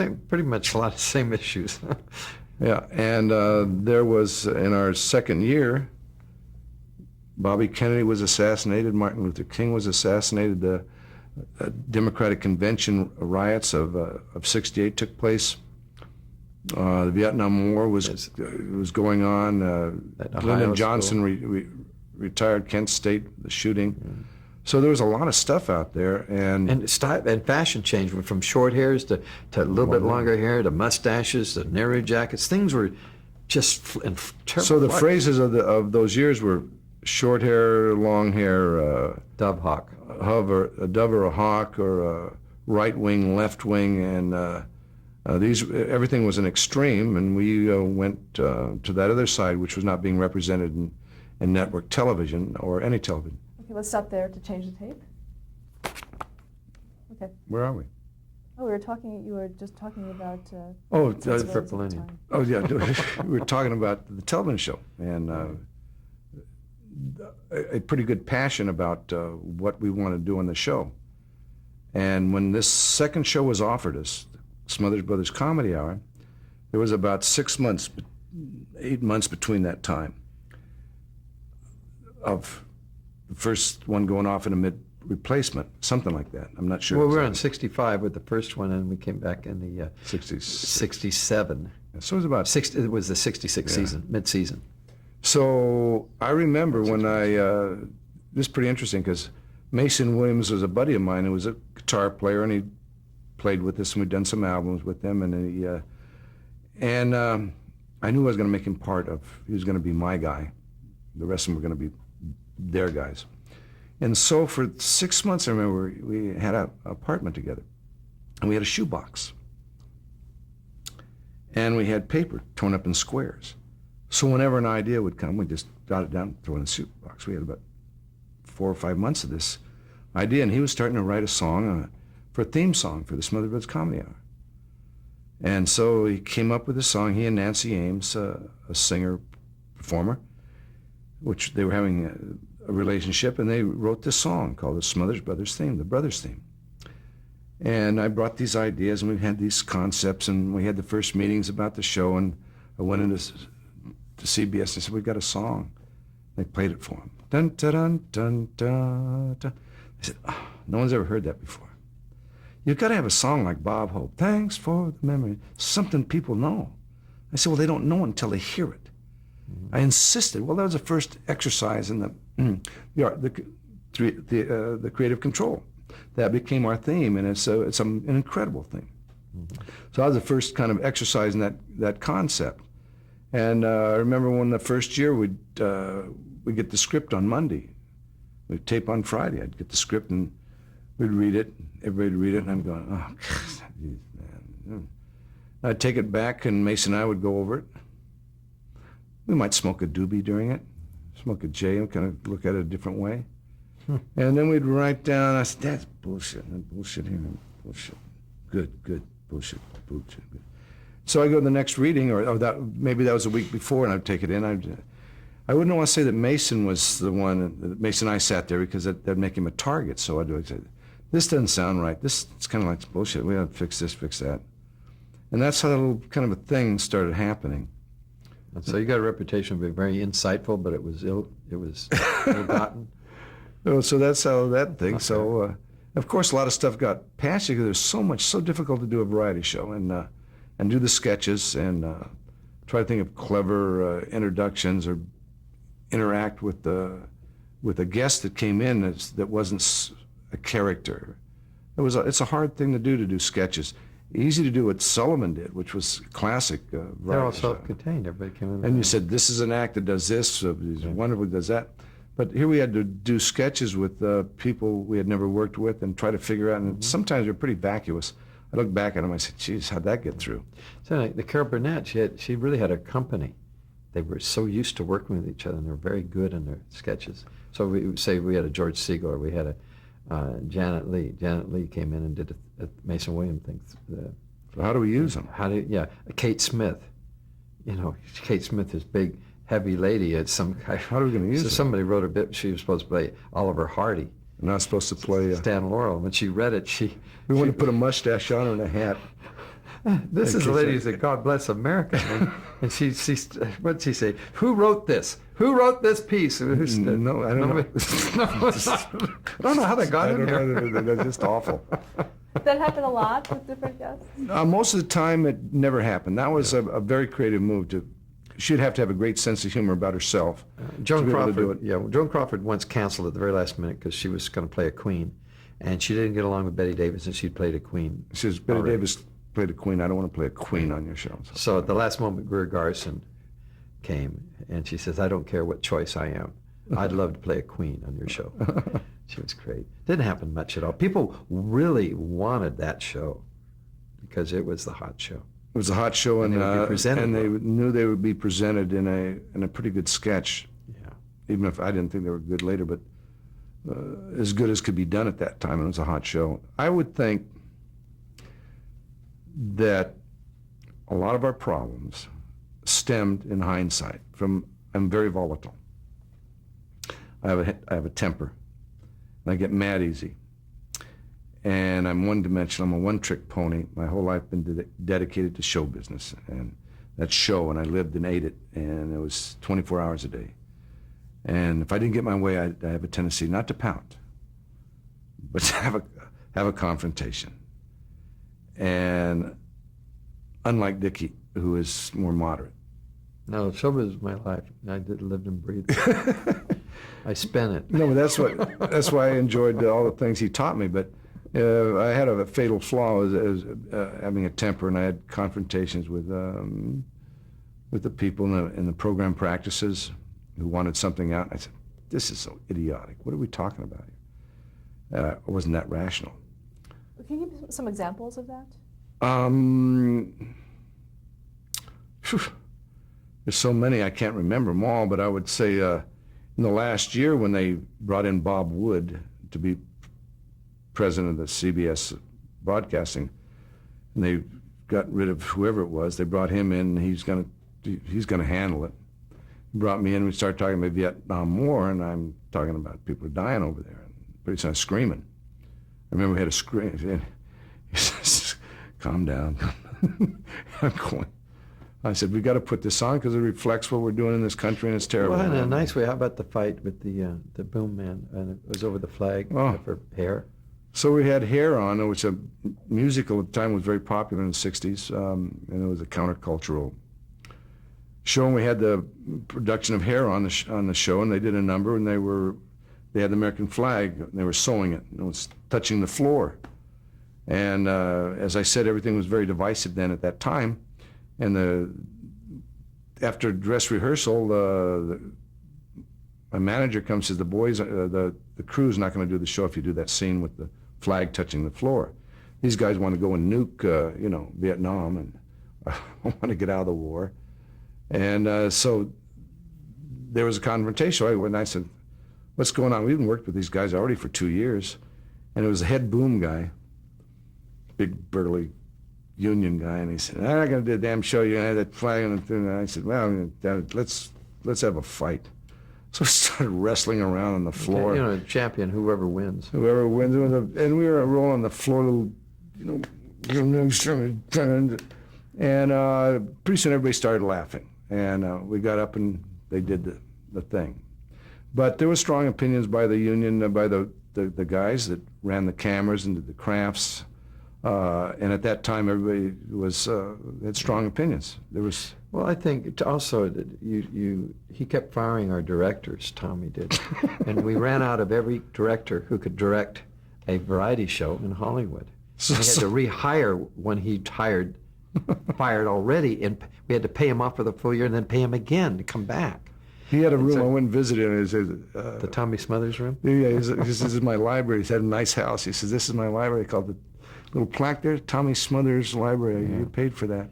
So instead of fighting there, but you know, when you just start firing people, that's a temper thing too. Well, I was looking for something, and finally I found it. You found it with Tim Kiley. And so I went and hired Stoll. Tim Kiley was a director for the Ed Sullivan Show, and I kept looking at the show. God, that's good direction. It's a live show, it was always. And then they had this chroma key stuff, and they all did it on time. And our shows were taking like 2 hours, 2.5 hours to do an hour show. Well, sometimes. And or an hour and 15. So I kept always sending him a telegram. I said, "God, what a wonderful show."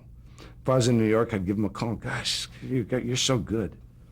And finally I said, I just kept saying, do you ever think about coming out there and doing art? Yeah. So they were very angry with me at the time, but I got Tim Kiley out there. All of a sudden the show started moving. Very Who creative. was the other director I brought in? There was a game show director at the time.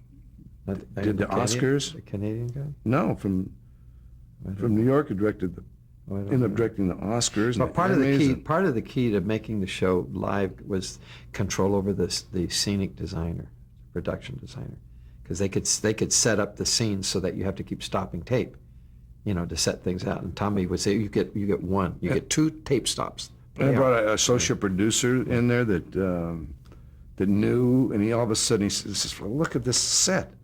It takes 8 guys to plug these lights in, put one thing here, and all of a sudden we were starting to do the shows in just about real time. And there was a certain excitement about that in that last year. And because I was fussing with it. And I remember after our second year, I took the whole cast up to Santa Barbara for a 3-day seminar with these guys that fix things. You go through and interviews, and they fill tests up, and the show was going pretty well. But I still wanted to be smoother, faster, and expedient. And we had this long thing. We found out some things that people weren't even doing jobs. Found some things that we incorporated into that. Since this is really archival, that some of the major things that were cut out of the show, I think, would be important historically, like things that we produced, taped, and then CBS had the last say. Once the tape got in their hands, they could actually take in the whole tape and dumped it. We had some very famous things that came out. If you want to say the Belafonte thing, the Pete let's not Seeger get to thing. there yet. But let's not forget that. We won't. Those things, okay, and the Nichols. So the main. Bob Dan, Perry Lafferty, Mike Dan. Mike Dan. Yeah, He's Mike the guy Dan. that really championed to get us picked up. He was. I think he was very disappointed when we were fired. Yeah. And I don't even think they realize the great political power that was coming down on us in our last season. And I didn't. Well, we figured that if you didn't breach the rules, you played by the rules, they had to play by the rules. What were the rules? The rules were Fulfill your contract. Fulfill your contract. Deliver them a tape. And they produce what you were hired to produce. And our last year, I kept going to Perry Lafferty and to the people saying, don't pick us up. If you're this unhappy with us, don't pick us up the next year. We could go anywhere. We could have gone anywhere. And no, well, we can work this out. And I said, well, don't pick us up. And we had just I'd produced the Glenn Campbell show in that following summer before our last season. And that was a success. And that was through going to William Paley in New York and talking to him. The show was successful summer replacement, and we were told that if it was successful, it would get a spot in the regular season. It was very successful, and then they gave the spot to someone else. Well, I think it was Godfrey Cambridge, a comedian, variety show. So I was in New York, and I had a meeting set up with William Paley, and he really liked his talent. He was always a hands-on from the time of the history of that show, of his network. He coveted and took care of his talent and tried to get. And so he took the meeting with me, and I said, I was with Ken Fritz, I believe, and we went up to Black Rock at the top of them. And we talked for a while, and I said, we were told that if the show went well, and he said, well, could you guarantee me that Pat Paulson would be on that Glenn Campbell show? I said, sure. I couldn't do that, but I said I could. And Pat did it, and Pat became a regular on did some appearances on the Glenn Campbell show and was picked up. And I also met Dr. Stanton that time. He says, you like to meet Dr. Stanton? I said, yeah. And we were kind of fair-haired boys then at that time. And that was before the elections and things got really volatile. And then I talked to him maybe 3 or 4 times on the phone. And then I remember him, I made a call and he wouldn't take my call. He said, Tom, I cannot talk to you anymore. You're undermining my executives in Los Angeles. It's not right. This was Paley? Paley. And chain of command, you were jumping. I was jumping it. And I said, but I And then when I called, I knew something else was happening. I felt the power coming down here just before the election, and they wouldn't take my call anymore. And that was after when the election went to Nixon. I knew, I could feel. I didn't know what it was, but as long as we're playing it straight, we'll be okay. We'll be okay. But I wasn't about to change, although I had great trepidation. I started ridding myself of material things that I would not be, if I was fired or came down to something happened, I would not have to compromise because I had to take care of, I had too many toys, and I became owned by materialism. So I sold my house and I started to rent a place, and actually kind of had a premonition something would come down, although I was pretty shocked. Although we knew we were playing it pretty close. That firing was not in my Mind. But I didn't care. We had such a good role going. It was nice to have a vacation. Well, we're gonna get to that. Actually, if you want to talk about how you actually found out that you were fired, then we can go back and talk a little bit more about the program. Okay. I was in Sebring, Florida, racing a 12-hour endurance race, and they were taping that week, and Dan Rowan had permission from CBS to be the straight man, to play the role of Dick Smothers for that show. So we pre-taped a bit. Yeah. That opened the show, and Dickie said, "I'm not going to work with you. I'm going to do something else. I'm going on." We had our fight, and I had a fight, and he says, "I'm leaving." So that's opened the show, and he says, "There's no one dumb enough to work with you." And then Dan Rowan comes in and says, and he had a mustache too, and it was sort of neat. Anyway, I raced there, and then after the race, I went up to New York City and just to relax, and before I'd come back, and someone calls me, Newsweek reporter, I think, calls me at the hotel and says, "What do you think about being fired? I'd like to have your opinion." I says, "Well, no, we just hired. They just picked us for a contract. And no, we're not fired. I think you got backwards." "No, it was a release that you were fired." And I said, "Oh, I think I recall saying, oh, that's interesting. I'll have to check it out." And I wasn't at all upset about it because we're performers, That show, something else come along. I didn't really think too much about it. Were you involved in a lot of the day-to-day production aspects of the show? Not a lot, but I was there every day rehearsing and working with talent. I thought that's what we're supposed to do. You hire your writers, and I wasn't that really good on writing. And I would, lots of times I'd sing with a performer, and it's a full-time job, Monday through Friday, just doing the show. I knew all the guys, and they talk and all that kind of stuff, and I had a great time, but I wasn't. I was married. I was married and had 3 kids. I went home to my family. I consulted him. Things would get a little hairy, a little kind of tight. I would. Diggy said, "What's going on here? You sure you're doing the right thing?" And I say, "Yep." He says, "Okay."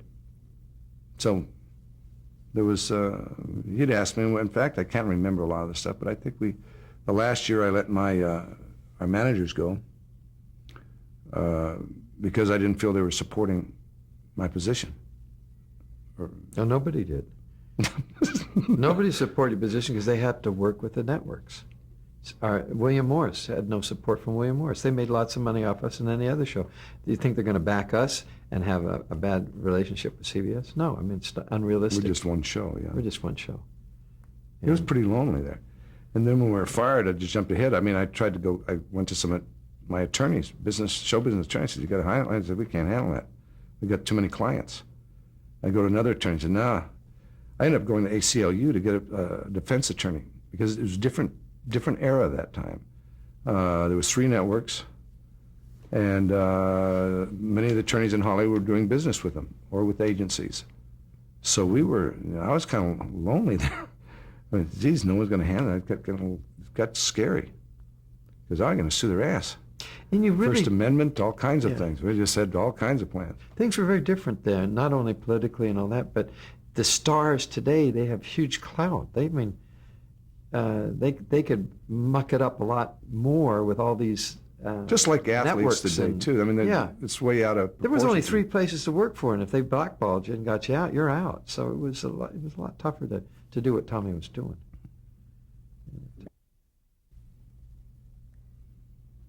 So what was basically do you think were some of the contributors to the firing in terms of the show? The show became more and more opinionated, reflecting what a more youthful audience, what we considered. And it became confrontational with the program practices, or what they call the censors. It was basically over the Vietnam War, basically. Also, we're very progressive in our support of voting rights and the Selma, Alabama, and the voter registration that was going on at that time too. We were supportive of that. How did you illustrate that on the show? We were a pretty liberal,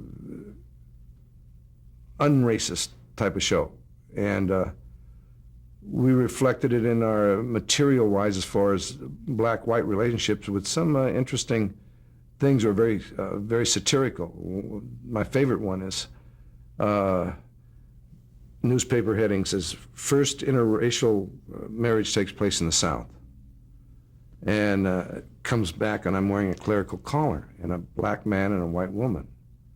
And I say, "Sally Jean, do you take Billy Joe to be your lawfully wedded husband till death do you part?" She says, "I do."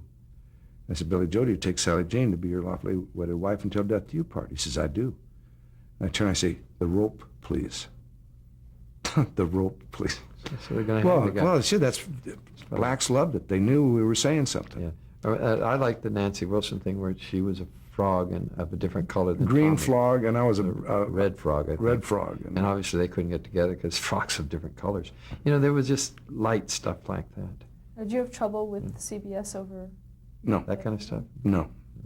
Never on that. It was primarily on position on the war, reflecting that, and the only show on the networks that had that point of view. And we thought it was appropriate and proper, and it was within my. And then we would have bits on killing in general. Yeah. Tommy, one bit with Janet Leigh was on the show. He was Billy the Kid, and I had a Hamilton camp, and we were Frank and Jesse James, and she was Belle Star, whatever. They're gonna throw a birthday party because it's love. We love Billy.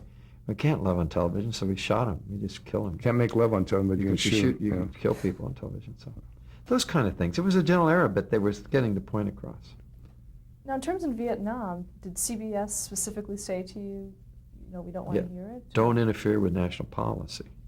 Somewhat. So we had one example. There was an organization at the time called Another Mother for Peace, and it was pretty well known in Southern California. It had a wonderful little drawing that had a dove and a gun or something. And so we put that on the thing, said Another Mother for Peace, and they said, "You can't show that." I said, "Why?" He said, "It could be a communist front organization." Mm-hmm. And we brought on Pete Seeger singing Waist Deep in the Big Muddy, which was satirizing Lyndon Johnson about this quagmire of the Vietnam. So there's many of these things, and Joan Baez we brought on, she dedicated a song to her husband who was going to prison because he resisted the draft up above board and out in front, and not going to Canada or something, but he did it in the legal process. He was going to. So they said, so they cut out the fact that he was going to prison for resisting the draft and left in, "I'm dedicating this song to my husband who's going to prison." So those are things that could get me crazy. But then again, they might have been trying to, at that point in time, because it was at 69, looked like, no, did Nixon been elected? Not yet. Yeah, he was in. He got in. 68, yeah. In April of 69, or whatever. When they inaugurated? February, March? February, March. January? January. Yeah, so yeah, he was in January, and then a few months later, when he got down to us, they fired us. So we were fired, and I always believed that because William Paley, Dr. Stanton, and Walter Annenberg, who owned the TV Guide at the time, they all wanted to post the ambassador to the Court of St. James, which is an English ambassadorship. It was a plum of, and Annenberg got it. But I always have this magical conversation or an agreement that took place when Nixon got elected. He said, "I want to hear about those boys on my case like it was on Lyndon Johnson's all the time. I want them out." And however you do it, you do it. And that's what took place. I can imagine the conversation if they had those conversations. But the minute we were fired, within a week, TV Guide came out with this scathing. CBS is truly doing the right thing. These anti-Americans, these disgusting. I thought it was the same day. It was very close. Like they had prior knowledge, and it was very much like CBS's press release. Yeah. So there was a bigger game going on that was beyond our scope of understanding. Well, then they released Agnew on the news media, television news media, to discredit that. They did not. The Nixon White House did not want satire. They wanted criticism. We found, it's obvious. They wanted that stuff. But that was a very. We were just part of it. Just part. We were the prototype for the enemies list. And they said, why, if we could exert pressure and get a hit show off, say let's see what else we could come up with. And so that's really. So we'll never really know No. what mechanizations took place, but we had just been, our option been picked up 4 months earlier and fired after the election. So For really not, if you look at the product we were delivering, it wasn't justified. Fact is that we took them to court and they lost on all counts, every single count. except we didn't take them on the First Amendment. Or we could. Well, there's a side, in today's world, everybody's screaming about the First Amendment. Oh, you can't mess with Hollywood because, you can't stop that violence. You just have to ask them not to do it. Gratuitous sex or violence, because that's a First Amendment. Freedom of speech, freedom of speech. And Jack Valenti, the president of the motion picture, said, it's going to the First Amendment, you cannot stop. And when we were fired, not a word. The most obvious, blatant violation of the First Amendment was the Smothers brothers being fired from the show, off the air for their points of view. Not fashionable. And boy, I couldn't find an attorney. I didn't hear Valenti. I didn't hear anybody say First Amendment. And here I see the First Amendment being used to protect Larry Flint.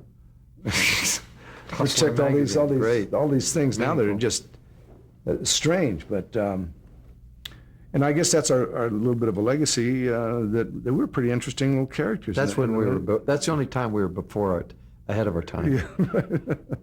People said you were ahead of your time. I would say if you're ahead of your time, you're not effective. You're not a threat. You're not a threat. If you're right on your time and pushing it, you're a threat. But for people to help us, we were ahead of time. Nobody cared. Was it public knowledge that you and CBS were at odds? Oh, it was in the paper from our first censorship thing was with Elaine May. We did a sketch on movie censorship, and it says my heart beats while in my breast, and we can't say that, so they censored the whole piece. And so it made the front. It was in the section. The entire script was repeated in the New York Times. I was very quick to run to the media. They loved to hear from me. Oh, there was the New Yorker magazine. Their cartoons were so great. There's this guy in the Congress banging the gavel. Now we will give time. No, I'd like to have equal time to reply to the Smothers brothers. Yeah, it was there. It was very gentle. It was very gentle stuff. But at the time, and we were in the front of a couple of magazines and about who controls television, and so it was very public. That there was censorship problems going on with CBS. And it was kind of good for CBS because it was like a controversial show. It created some interest, and then it got out of control, and But CBS politics. But CBS felt threatened, I think, by their affiliates. They had only a certain amount of O&Os, and the affiliates in the Bible Belt and those kind of people were making noise, and they really listened. Just a few letters from those. Okay, let's stop here to change the tape. Feeling I was just growing that. It was a little crusty there. I said, oh. When we left off, we were talking about the affiliates. The first real indication that there was serious political problems with the show. Official policy of the United States was Vietnam War. That there's no. It was accelerating, and we kept pushing this other view, and stations, and we did some religious things, like Steinberg sermonette, and we did Lloyd George Loved My Father, Honoring Christian Soldiers. And it was a little satire in there. And we were getting the Bible Belt and the people who really supported the war at that time, we were getting letters and little problems with the affiliates. And during the last year of our show, they said, now what would you have to go through, we had a discussion about whether New York controlled the content, because we'd sometimes get okays from people in the LA program practices, but then we get to New York, they'd look it over and say, no, we need that out, so we'd have to go back and edit these things. And then it came to the point where they want it now all to be pre-shown to all the affiliates prior to the airing, so they can have their say also. That was that became a tenuous thing. This was, I thought we had our I said, well, I haven't got creative control. Hello. And so we had to start getting the shows in time. We had a strike during the year where the musicians had a strike, and so it threw us off a week. Pretty soon we're now doing our shows on Friday. They have to be edited on Saturday and flown by hand back then to New York. And they wanted in time for a pre-showing before the Sunday night. It's very difficult. And that's where the wheel met the road somewhere, which they claimed a breach of contract. Required editing on one of the shows that they wanted done, and so in that time you had to take razor blades and edit and put a tape on like editing film. Then you'd play it back and see if it worked. And that took a different time. We've never missed a delivery of a show, but we missed a delivery getting the show For pre-screening. And that was a show with David Steinberg. It wasn't part of the contract to do that. No, it was not. This was all added on. Just things. And they claimed it wasn't delivered in time for affiliate airing, therefore they didn't air the show. And it was also inappropriate. Inappropriate. For Easter and Eisenhower's funeral. They used everything. Eisenhower died, they had a funeral, so our show was probably the cause of that. Anyway. Some part of it. We were fired for breach of contract, but it was, they said breach of contract, but it was the bad taste and violation of it, whatever it is. And so that's how that came down. Okay, let's go back a little bit and talk about some of the specific incidents. You had mentioned Harry Belafonte.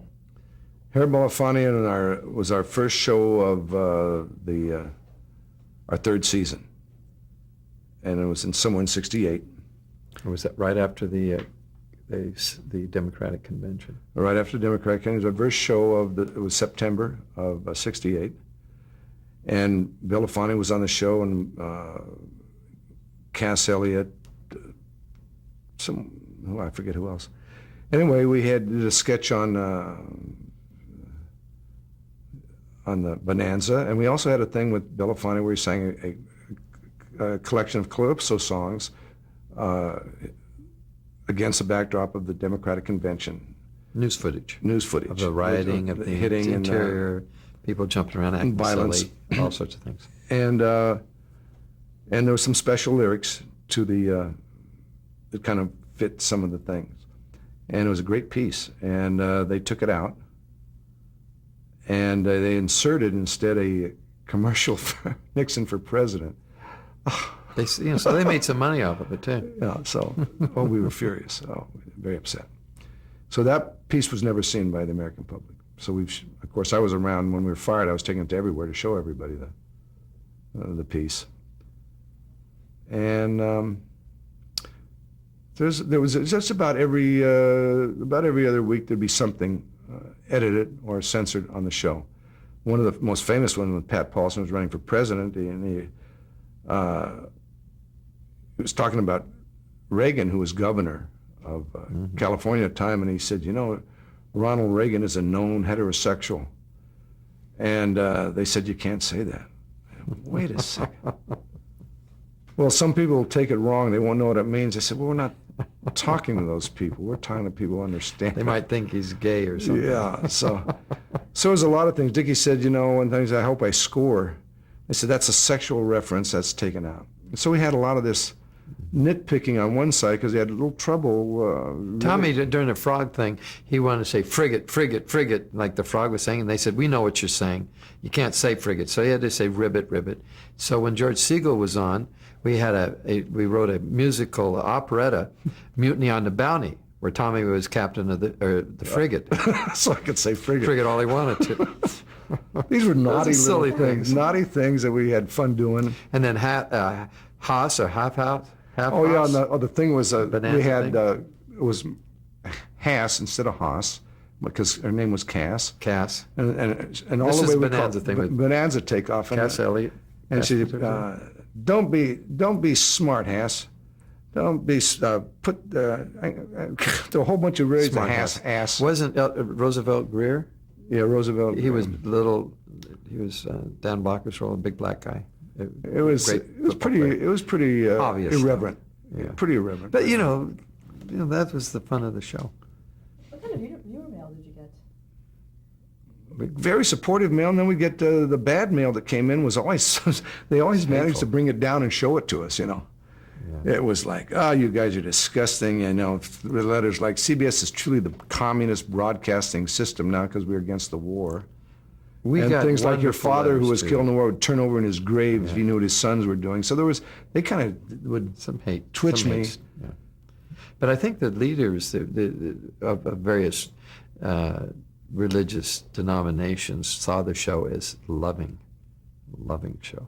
There was a lot of love in that show. It really was. Yeah. Wasn't like what you see, just being negative like it is today. They strike out and they get very negative on things. Yeah, we kept it on a positive level and Very positive. never attacked people on their personal traits or anything like that. They're mostly on a satire of them. We even used to stop sketches and stuff that would make fun of Lyndon Johnson's daughters. Yeah, Because they weren't that pretty or something like that. And it was so fun to make fun of them. The writers wanted to because of those stupid names, Lady Bird and Linda Bird, and we could have fun with that. He said, but they weren't elected. Yeah. Go So we with pick it. on the big people, not the little people. So Did you ever hear from the Johnson White House? Yeah. I sent got a him. letter. I sent You a got a letter letter? to him one time. He resigned. I couldn't believe he resigned. And it was before he resigned, and then Humphrey became the official candidate for the Democratic Party. I remember him giving a speech for a primetime speech for Humphrey. I remember listening. That was the first time that he kind of had relaxed and gave a real good speech representing the Democratic Party. And I was so impressed with it, I wrote him a letter and said, even though we made fun of their policies and stuff, we don't agree. I said, and that was a good speech and reminded me why some people were Democrats. The Democratic Party was more against the war. And I sent him a letter, and he sent me a long letter back. Nice one. And it was beautiful. It says that to be a leader of a great country is to be a target of satirists, and when leaders lose their sense of humor perspective, that was pretty nice. Mm-hmm. Everything that Nixon didn't have. He could not tolerate criticism. And there you were an enemy. So if Humphrey would have won, we'd have still been on the air. And our career would have been over, probably because we had run our course. Who knows? Can you talk about Michael Dan and Perry Lafferty's role? Michael Dan, Perry Lafferty was the executive vice president that was really in charge of the variety show. He had experience as a producer, and we just thought he was a neat guy. And he was very supportive. When Dickie came back with a mustache after the second season, and his hair was curly at the time and black, I said, geez, maybe I have curly hair too. Because we always had our hair cut like this short. I didn't know I had curls. Yeah, because it was always so short. Yeah. And so the next season I went out, I let my hair grow and grew a mustache.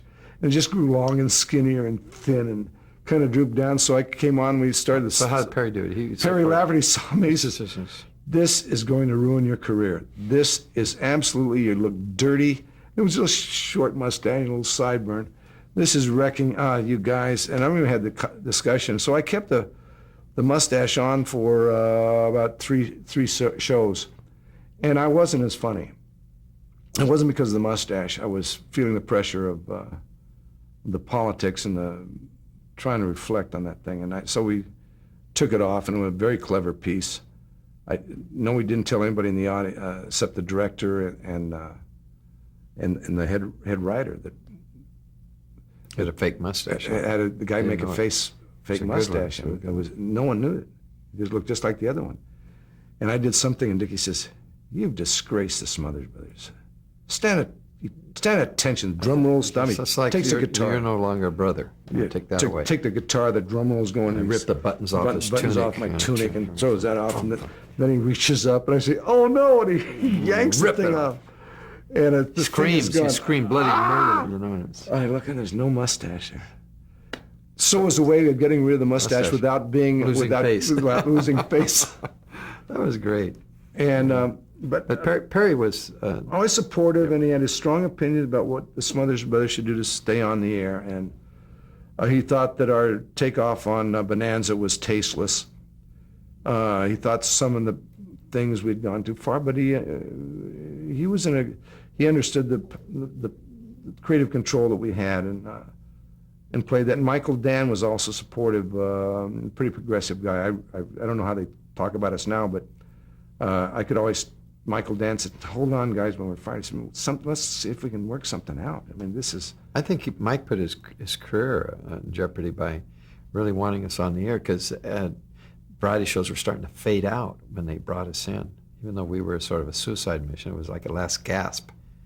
And he was really as a real proponent for us. And then because of our success, then along came Sunshine. a Laugh In and what's her name? Carol Burnett. I mean, there's a whole raft of, once something's successful, revitalized the it variety sort of gave scene at that it some time. juice. We didn't do that on purpose; it just happened. But this, when they help create a show, they hate to see it die because it's their baby too, and they know how much good we were doing the network, financially and everything else. But they were. But they're I was corporate impressed people. with. They were never. They were corporate people. They have to play the corporate game. But I always saw them as creative people too. So Yeah. there was never animosity between us. There was disagreements, but there was never yelling and screaming. I don't recall that with them. I remember with Bob Wood, and I remember with a couple of the Tankersleys, as a couple of the program practices people, that it would get heated. I thought it was sort of like trying to find follow rules that were never written down. So it's like getting stopped by a cop, and there's no vehicle code, and he just says you did something wrong, and that they had that flexibility. So we make a point, and I like this for the archives anyway. A lot of people say the controversial cancellation of the Smothers Brothers, and we always make a point. We weren't canceled. Yeah. We were fired. And it's very important that Dickie and I, that we know that cancellation is a normal course of a show. That you don't pick it up, you're canceled. There's no beef. There's no there. beef. You can whine about it. Yeah. They didn't pick our show up, and it should have been. Well, we were picked up. Our contract was renewed, and then we were fired. And so that's the difference. Illegally fired. And so I remember just for the archives, and during that time, when I had to go to this ACLU lawyer because nobody else would handle it, His name was George Slav. George Slaff, and Good man. and I was talking to many other people, and they said, and we got First Amendment, we had a couple of constitutional questions, and we were suing all three networks on the basis of some kind of collusion. I don't know what the thing was. I met some guy, and I don't remember his name, and we were kind of celebrities around the thing for the firing, although very little eye contact from other of our peer group because it was kind of like an accident, you're going. But this guy said, you've got to change. You cannot take all the First Amendment clause in there, even though that's exactly what it is. You've got to win the case. And at the same time, Daniel Ellsberg was, for the Pentagon Papers, was in federal court. And so we amended our suit to copyright infringement, breach of contract. And we dropped out the First Amendment. He says, you might lose that. And if you lose it, you lose for the people, because many letters, it was a class celeb then. You've got to win it, even if it's on only those two cases. Go ahead. Oh, no, go on. So anyway, we changed it from First Amendment and what was the other one? Oh, whatever it was. Anyway, we brought it down to those things, and I was convinced that it was important to win the case for a moral victory. So it comes out as Smothers Brothers win case against CBS. And that's what we did. So it, of course, stopped our career pretty good. So when I say we had in 1980 or 1978, so we had a wonderful career, 20 years in the business, only one bad decade. And that was the 70s. And pretty soon we were kind of, that all the jobs dried up in Las Vegas and in Nevada. We had lost our perspective ourselves. I had. And so we ended up doing dinner theater and doing some other things. And quitting for a while and starting up. Doing stuff. And no direction, no momentum. The first 10 years, the 10 years, February 59 we started at the Purple Onion to April of 69 when we got fired. It's fabulous 10 years. It's like having a run of cards. But you did have a few, ABC. Did ABC have a Oh yeah, we had show some other that we had a was- couple of shows of prime time access rule had been invented there. We did the prime time space ride I did with some other people. We had the ABC show, Summer Brothers. a series. Then we had in '76, we had a show with Carol Burnett's husband, Joe Hamilton. Joe Hamilton, which went 13 weeks. Came out of the box. I didn't have creative control. We had nothing. We gave it all Ooh, away. give it away. Come out with over a 50 share. We 50 Fabulous. share. Man, they were ready for us, and the show was just. It was just And part of the deal was if I asked for a retake, they took it out of my pay. I couldn't meet with the writers separately. We're not allowed to talk to the press. They were, Not allowed to talk to the press. and I sort of forced. I feel really bad. I forced Tommy into. We got into a position there. I said, "Well, let's give it a shot." I didn't want to do it. He really instinctively didn't want to do it, and I was with everybody else. They forced. The agents, of course, wanted it because they make a lot of money. I was pressured into it. I mean, I was begging this guy to Hamilton. I said, "Don't do this. I don't want to do it." He had no taste at all. And so finally, just through the power of my persuasive personality, I just embarrassed him so much.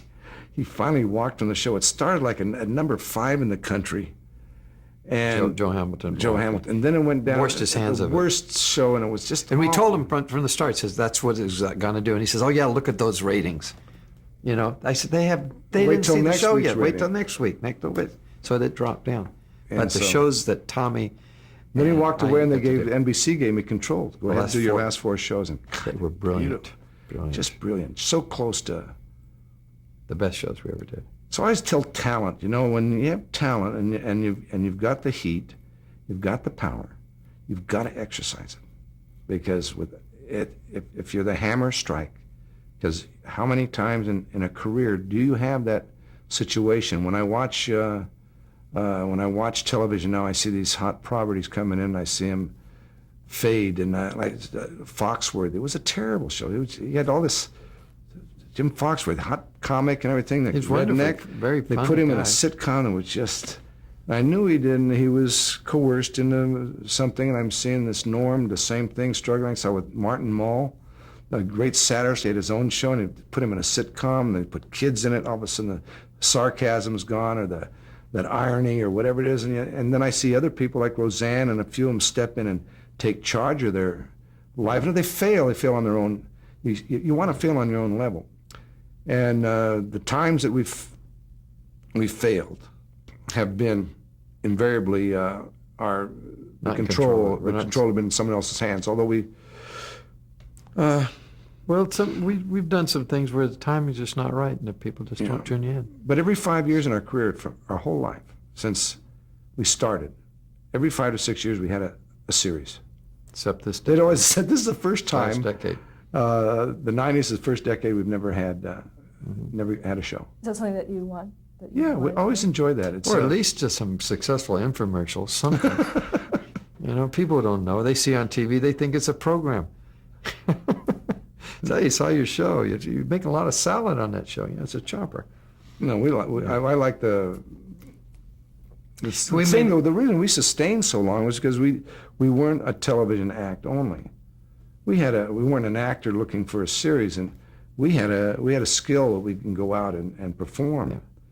And so we were never out of a job. We always could Yeah. work. This is sort of neat. Like we had the television show. We were in the show business thing. The political nature. We were in the political thing. Then my racing. When we were out not working, my racing was in the sports First celebrity pages. race card, right? And then the winery we started was very successful. They were in the food section. Then we did the Broadway thing, and none of it. We were just they were just there. We hadn't disappeared. And then the Broadway thing we did, I Love My Wife in 1978, took over it from the original cast, did it almost 9 or 10 months on Broadway, revitalized our interest in our skills, and then it got our career going again in another way. We did a venture show for, it's called Fits and Bones. It was terrible. That was for Universal. Yeah, Universal. An hour Yeah. comedy adventure thing. Yeah. Newsman. I was a cameraman. He was a Yeah. newscaster. But someone said, like an actor gets Academy Award for whatever, and they start getting too selective, they're doomed not to have a long career. Work, just do work. They forget your failures. You do enough jobs, you're going to get some good ones out of it. And that's what we sort of did. We just kept going, and maybe we'll get another big thing. But right now we're just going from year to year. Year to year, and it's as Tommy said, we started in saloons, and we may end up in saloons. But that's where we got our skills. And the American public hasn't forgotten the Smothers Brothers. They're bringing their grandchildren. They're bringing their children, and the grandparents are even in walkers. That's that gift that we got from for just being in the nightclub and also lucky being in a time when there was only 3 networks. Yeah. And when you were on, our numbers would kill Seinfeld show. Yeah, the number of sets, the percentage of the people watching the shows back then was just huge because there's only 3 choices. So we touched a lot of families. We're kind of broadcasting where we're across the board, like narrow. We weren't a niche show. We were. It's really harder today to make a big impact. Let's say you like Dennis Miller. Well, you got another 150 choices at that time slot. We had 3 against us, if you count PBS. I think now, when people say, don't you wish you were on television now because there's so much freedom, because so much is being said, I say, no, you get it wrong. There's less political satire and primetime television now than there ever been. We might have been the last ones with political satire. All the political satire is done not in prime time. It's done Saturday Night Live or Dennis Miller or in the fringes of the cable or late night, politically incorrect. There's nothing in prime time. It's all sexual, violent, sexual, with the illusion of this is freedom. And so, but there's nobody in the prime time area of the West Wing. Is that really political? I don't know. It might be. Yeah. There's not much though. And there's no satire there. That's not satire. What else? Well. What about Yo-Yo Man, 1989? Well, that helped revitalize the Smothers Brothers career. I was doing yo-yo. It started about in 75. 78, I started doing yo-yo. Mason Williams wrote a piece, and I started doing it in our act. And it's a metaphor for life, really. Then we did our best show, I think. If people want to look at hindsight and see some of the shows, we did a show in 88, the reunion with Smothers Brothers. 20 years later, they brought us back for the reunion show. And I think those were some of the best shows of our work, even though the venue was different. There was no controversy and a war or anything like that at that time. But that show was really good. And we presented the Yo-Yo Man. And every week this guy did yo-yo and all kinds of weird sketches. And Mason wrote a philosophy, and we did this thing. And when we'd go out and do our concerts, people would come out like a rock star. The Yo-Yo Man, flyers, we were filling up concert halls, and the kids were there. And then in the last couple of years, the yo-yo thing became a worldwide phenomenon. Children's Can you explain when he said we're going to do the Yo-Yo Man, I said, wait a minute, you do about 6 good tricks. How's that going to sustain? How you do that, every week? And so the Yo-Yo Man never talks. He just does this yo-yo. So how would you explain the bits that I set up? I would set them up. So what were you doing? We had writers digging up, how can we present the Yo-Yo Man differently this time? Then we go back, okay, Dick says, how did the Yo-Yo Man get his groove? So we do a history. I was a slump, and then all of a sudden I discovered yo-yo, and boom! historical initiations in the old history of yo with tom-toms and drums. Did you wear a crime fighter with the yo-yo? Crime fighter with the yo-yo. we just about ran out of stuff. All I know is I got to wear a real neat different sweater every time we did that. And I was just Dickie in his sweater up there, and then Tommy's just getting that. And that song is about as famous as the brother thing, the yo-yo song. And we've changed it a couple times, but people smile when they see the yo-yo man. And the yo-yo is hard to learn, and things that are worthwhile in life are hard to master. And if you get into grooves, you don't force the groove. If you force your life, most of the time you don't get what you want. We just go back and forth, what is life about? And the yo-yo man has to deal with the now and the present. He can't deal in the future or the past because he won't do the trick. So it had all these little layers in there. And the song that Mason brought us was a little boy dreaming of the professional yo-yo man who drove around the country to different stores. Putting on shows. He could go where he wanted to go, do what he wanted to do. Mm-hmm. Little boys couldn't do that. Mason Williams brought us a lot. And it was a dreaming song. And Elson Chambers brought us a lot. They mounted the show. CBS did a lot of promotion on the show in the beginning. Near the end, a lot of the affiliates, if they didn't like the show, they would pull off their on-camera promotions. Our ratings dropped that last year when it got more controversial. Mm-hmm. And that was due to that lack of support. And we had Steve Martin, Rob Reiner, Bob Einstein, Lorenzo Music, who is a voice of Garfield now. Mm-hmm. And we bring all the guys in, Johnny Hartford, and we bring on guys who are pickers, singers, people who have not ever been writers before, fresh ideas. And the old guys structured it so we could do that. So one of my favorite pieces was written. No, who wrote it? I thought Maury Roman did for a long time. It was the Honey House, but he said he didn't do that. Bobby Goldsboro had one of the sickening songs of all time. It's Sickening Sweet. Sickening Sweet. You know, honey, when honey died, that's that honey died. It's as bad as Moon River at its peak, you know. Well, this guy lost his girlfriend, and she died. And the dog died. Flowers and stuff. So the premise was it was a theme park where I walked you through, and you'd see where honey died and the dog was dead. You'd sing the song, then I'd put my hat on and I'd take them through the next tour. And so nothing was not spoofable. Tallulah Bankhead, one of the great famous names, she was dying of emphysema at the time. We had to carry her from place to place, and we had to take her cigarette out of her hand when they'd shoot. And she was hosting the anti-gun. We had some neat anti-gun stuff. We had anti-smoking stuff, and American Tobacco was a sponsor, and they would I guess they say, "Would you just take it easy?" We never lost them as a sponsor. There was a vitality always. Let's stop there to change the tape.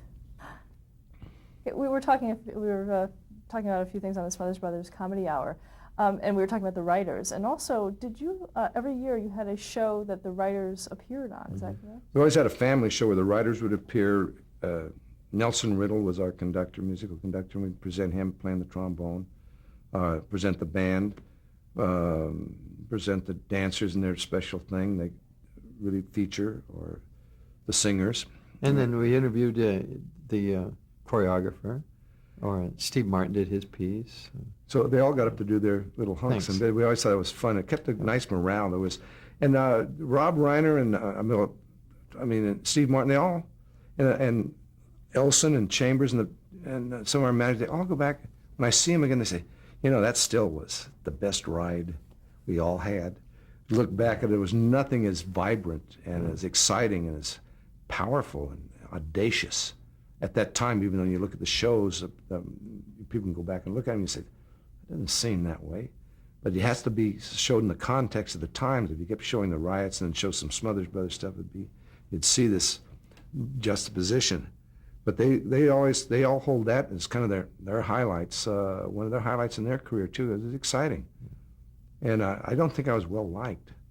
I think I was a little crazy, but I was more likable than Roseanne. But I was doing the same thing, hiring, firing. But I was never mean-spirited. No, I don't think it was well liked. I think Betty Davis would say the same thing for you. You people like her or Spencer Tracy, you have your opinion, and you say that's what I want it done, and then you say I'm not in So it. we're not responsible for the Smothers Brothers show, but we're responsible for a feeling, a theme in the show, and it was pushing the envelope a little bit, and that's what we contributed. There was so many other people contributing that show in the arts, but the center of it was. See, the neat thing, there was good shows like Red Skelton was a good shows. Tony Orlando, those kinds of things, good shows, but they were just good shows, and we transcended that into the political, social thing. That was the gift the show had. What do you think the role of television should be? I think it should be that. I think it should be informative, ethics, dealing with controversial. You know what? Our two presidential candidates now are giving what. It's like television. Mason Williams wrote a poem called The Censor. And we're seeing these two guys debate, Gore and Bush, talking about education, talking about retirement, Medicaid and stuff, and not dealing with the drug laws in this country, the drug war that's putting this thing, and they're not talking about a whole lot of issues that should be discussed, and they're not being discussed. And I think television should be discussing these things and not always putting them on the fringes there, so we're given the illusion. We should have in the prime time so people can discuss these things and hear points of view that aren't being heard. Television is important. It should be entertainment, it should be educational, and it should teach ethics and more. That's and it doesn't do any of those things. It doesn't do that. And expand. Or very, very little of and that. unpopular opinions should be all over the place. Television should be public television, PBS. Yeah, let that baseball player Rocker get out there, give him a half hour, say anything he wants, and he'll be ridiculed. I mean, we don't have to do anything to this guy. Let that unpopular and bigoted opinion be out there. But the sexuality and the violence, I think that is just way overdone. And the shows, almost all the sitcoms are sexual innuendos. It's just there's not good clean humor. Yeah. What advice would you give to someone aspiring to go into television? Depends what part. I've already said it.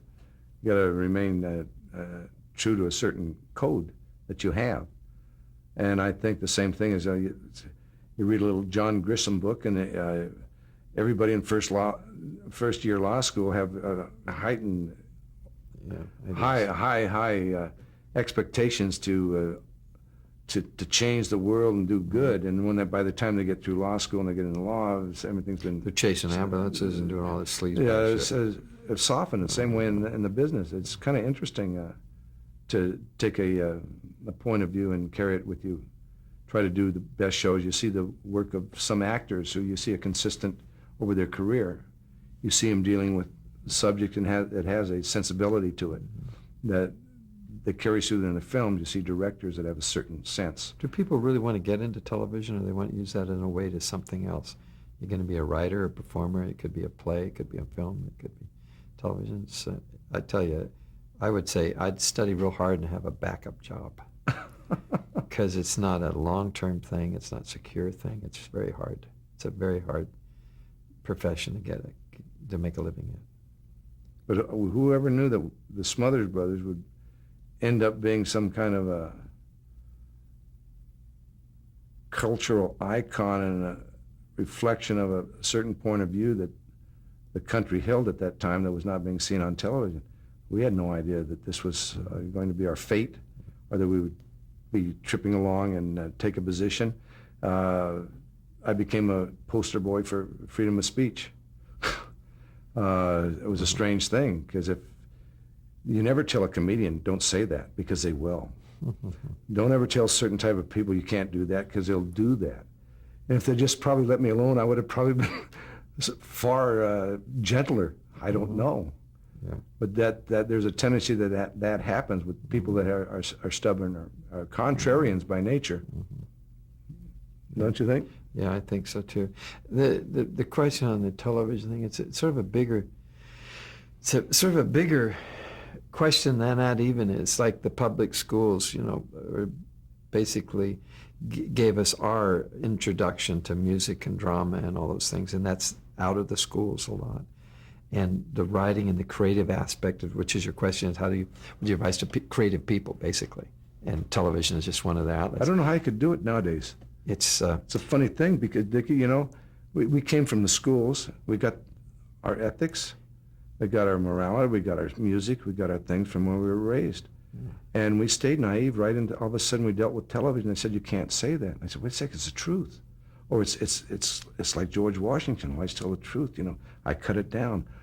All those things we brought with us from the naivete of the 50s. When we first saw the U-2 go down, and our President Eisenhower said, we don't have spy planes. All of a sudden, here's the guy. They bring him out. We said, oh, man. Oh, that spy plane. Oh, that spy plane. We said, wait a second, maybe Yeah. we're not always hearing the truth. So the question is always question authority. Always question authority, because it's not, most of the time you're going to find something else besides. What about McCarthyism and the blacklist? How much did you know about that? Didn't know much about it. We were just on the back fringe. We Too were, young. Yeah. The first awareness we came of blacklisted was Pete Seeger, who, when we were starting in our career, the first time I saw political action was we were doing a show called Hootenanny. And it was a big folk singing show at the time. It was a big success, I think, on ABC. Mm-hmm. And they wanted to bring Pete Seeger on, and the network said no. I remember there was signs posted, what's going on here? What's that about? So when we finally got our show, want to have Pete Seeger on. They said, you know, he's been blacklisted. I said, what is blacklisted? Yeah. We want him on the show. So we had him on the show, and we didn't know we were breaking the blacklist. Yeah, I would know a lot more about it now than we did back then.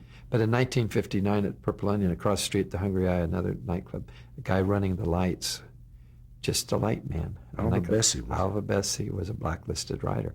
And we heard that, but it didn't really sink in. We didn't know.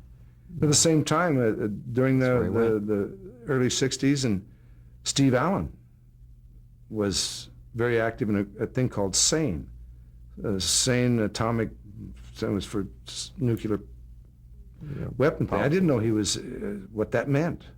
1955, 1958, 59, when we were starting, I didn't know what this was about. Had no idea. So when we went into the business, we came in with a clean slate. Our politicization, our politicalized attitudes happened on the air. Actually, happened on the way to our thing. It was nothing was pre-planned, and our consciousness became just exactly in tune with what was happening in the country. So we reflected that, and we were certainly not leaders. We were just reflectors. But the thing we did do is we stuck by our guns and thought it was our right, and we believed in old-fashioned American freedom of speech and that. No, I think thinking back, that CBS thought that their threat and their pressure we would not knuckle under, because nobody wants to lose their job and lose the money, and it didn't really matter. We had another career. We were performers, so that gave us a little bit of insulation. So, what are your current projects? Current projects? Living, existing. Day to day. Our contemporaries at this time in 2000, our contemporary players, our peers, are Bill Cosby, Bob Newhart, Carlin. George Carlin. Maybe that's about it. There's another group of comedians or people that are a little older than us, which is the Jackie Masons, Alan King, a few of those. But the real icons for what we were raised with were George Burns, Jack Benny, Bob Hope, all the people that are just about gone now. Those were our guys. And I think our little group now, that we're kind of like, sometimes people come, Bill Maher goes, oh God, I know every one of your albums. I remember that piece, and here we are. George Goebel was my guy. And, so what are we going to do? What we're doing, we're probably as good as we've ever been in a nightclub in live performance. And we're still really strong. As long as we stay healthy and we have an audience, we'll do a certain amount of that, probably. And you never know what can come along your way, as long as you're healthy and you're positive and you're working well. There could be something in television or film or whatever. Who knows? No, if it doesn't, that doesn't matter either. We're not desperately seeking. We're not chasing. We're not desperately seeking Susan. But I would love to have one more show. Just Yeah. one more show. It's great fun. I asked this to Tom already on his tape, but Dick, what do you do when you're not performing? What are your God. interests? What don't I do? I told you I stopped drinking in 1994, and I started seriously getting healthy. I used to work out and then get drunk, and have a lot of beer and stuff like that. And I was just staying physically healthy. I have a spiritual path. I do my yoga, and I have married for the third time. We're raising her son, and trying to just grow as a person, and that's a pathway that I'll do to the day I die. And I have no idea where it's leading me. And we like to do things separately, by the way. If Tommy had a film or does something or commercials or jobs, we do that separately. And there's things I'd like to do in motivational talks or speeches, or maybe even get in my own show and sell health and wellness and that kind of stuff. Look at Jack LaLanne. Tommy just saw him again.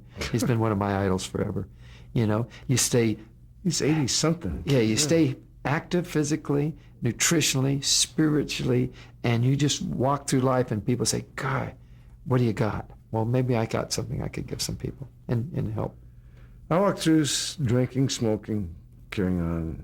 People say, man, what magic do you have? How'd you get that?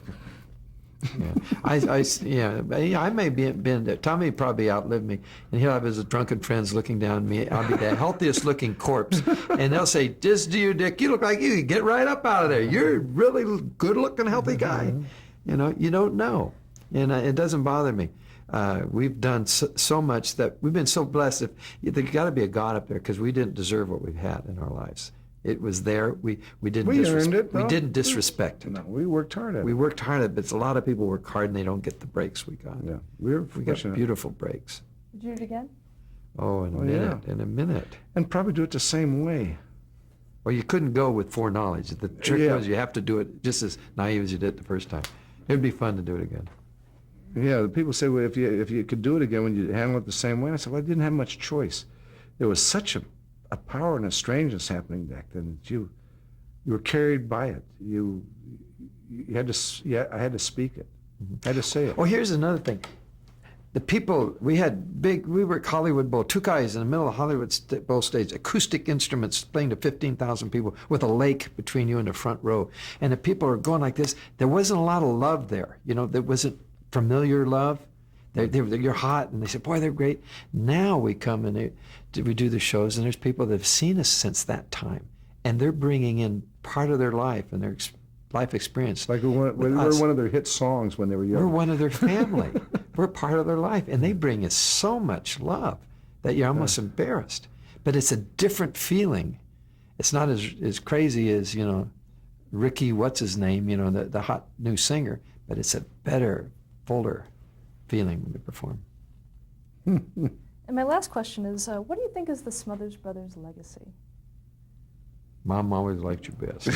Mama, yeah, probably. They'll just remember, if there's a legacy, it'll probably be in the historical artifacts, a study of television. I think that show at that time is now, so that's a legacy, but the legacy is the TV and the political thing. But most of all, I guess they look back, they'll say it was a pretty good comedy act.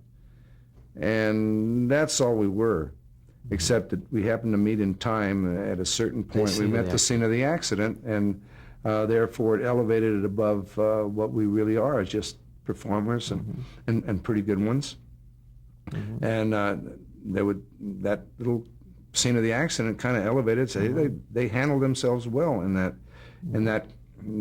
environment of a confrontation and maintained their integrity. I think that's a sweet little thing to have. I hope my son looks back on that and sees that. Say the guy stood up. My dad stood up. That would be good. That'd be a nice thing. Wonderful. Well, thank you both, Tom and Dick, for sharing this with us. And we're innocent. Yeah, people have to go back and, it'll never show up. You see, it's when they showed our things on E, I was so embarrassed. I mean, they took them out of context. They showed them out of sequence, and people were saying, "What's so controversial about this? It's kind of slow." I said, "No, I should never have done that." No, you didn't do a good job. You stand in and you set them up. It's not that. You set them up. You can't put set them in perspective for an hour going through the... Yeah, it was great. I got it. Yeah. It was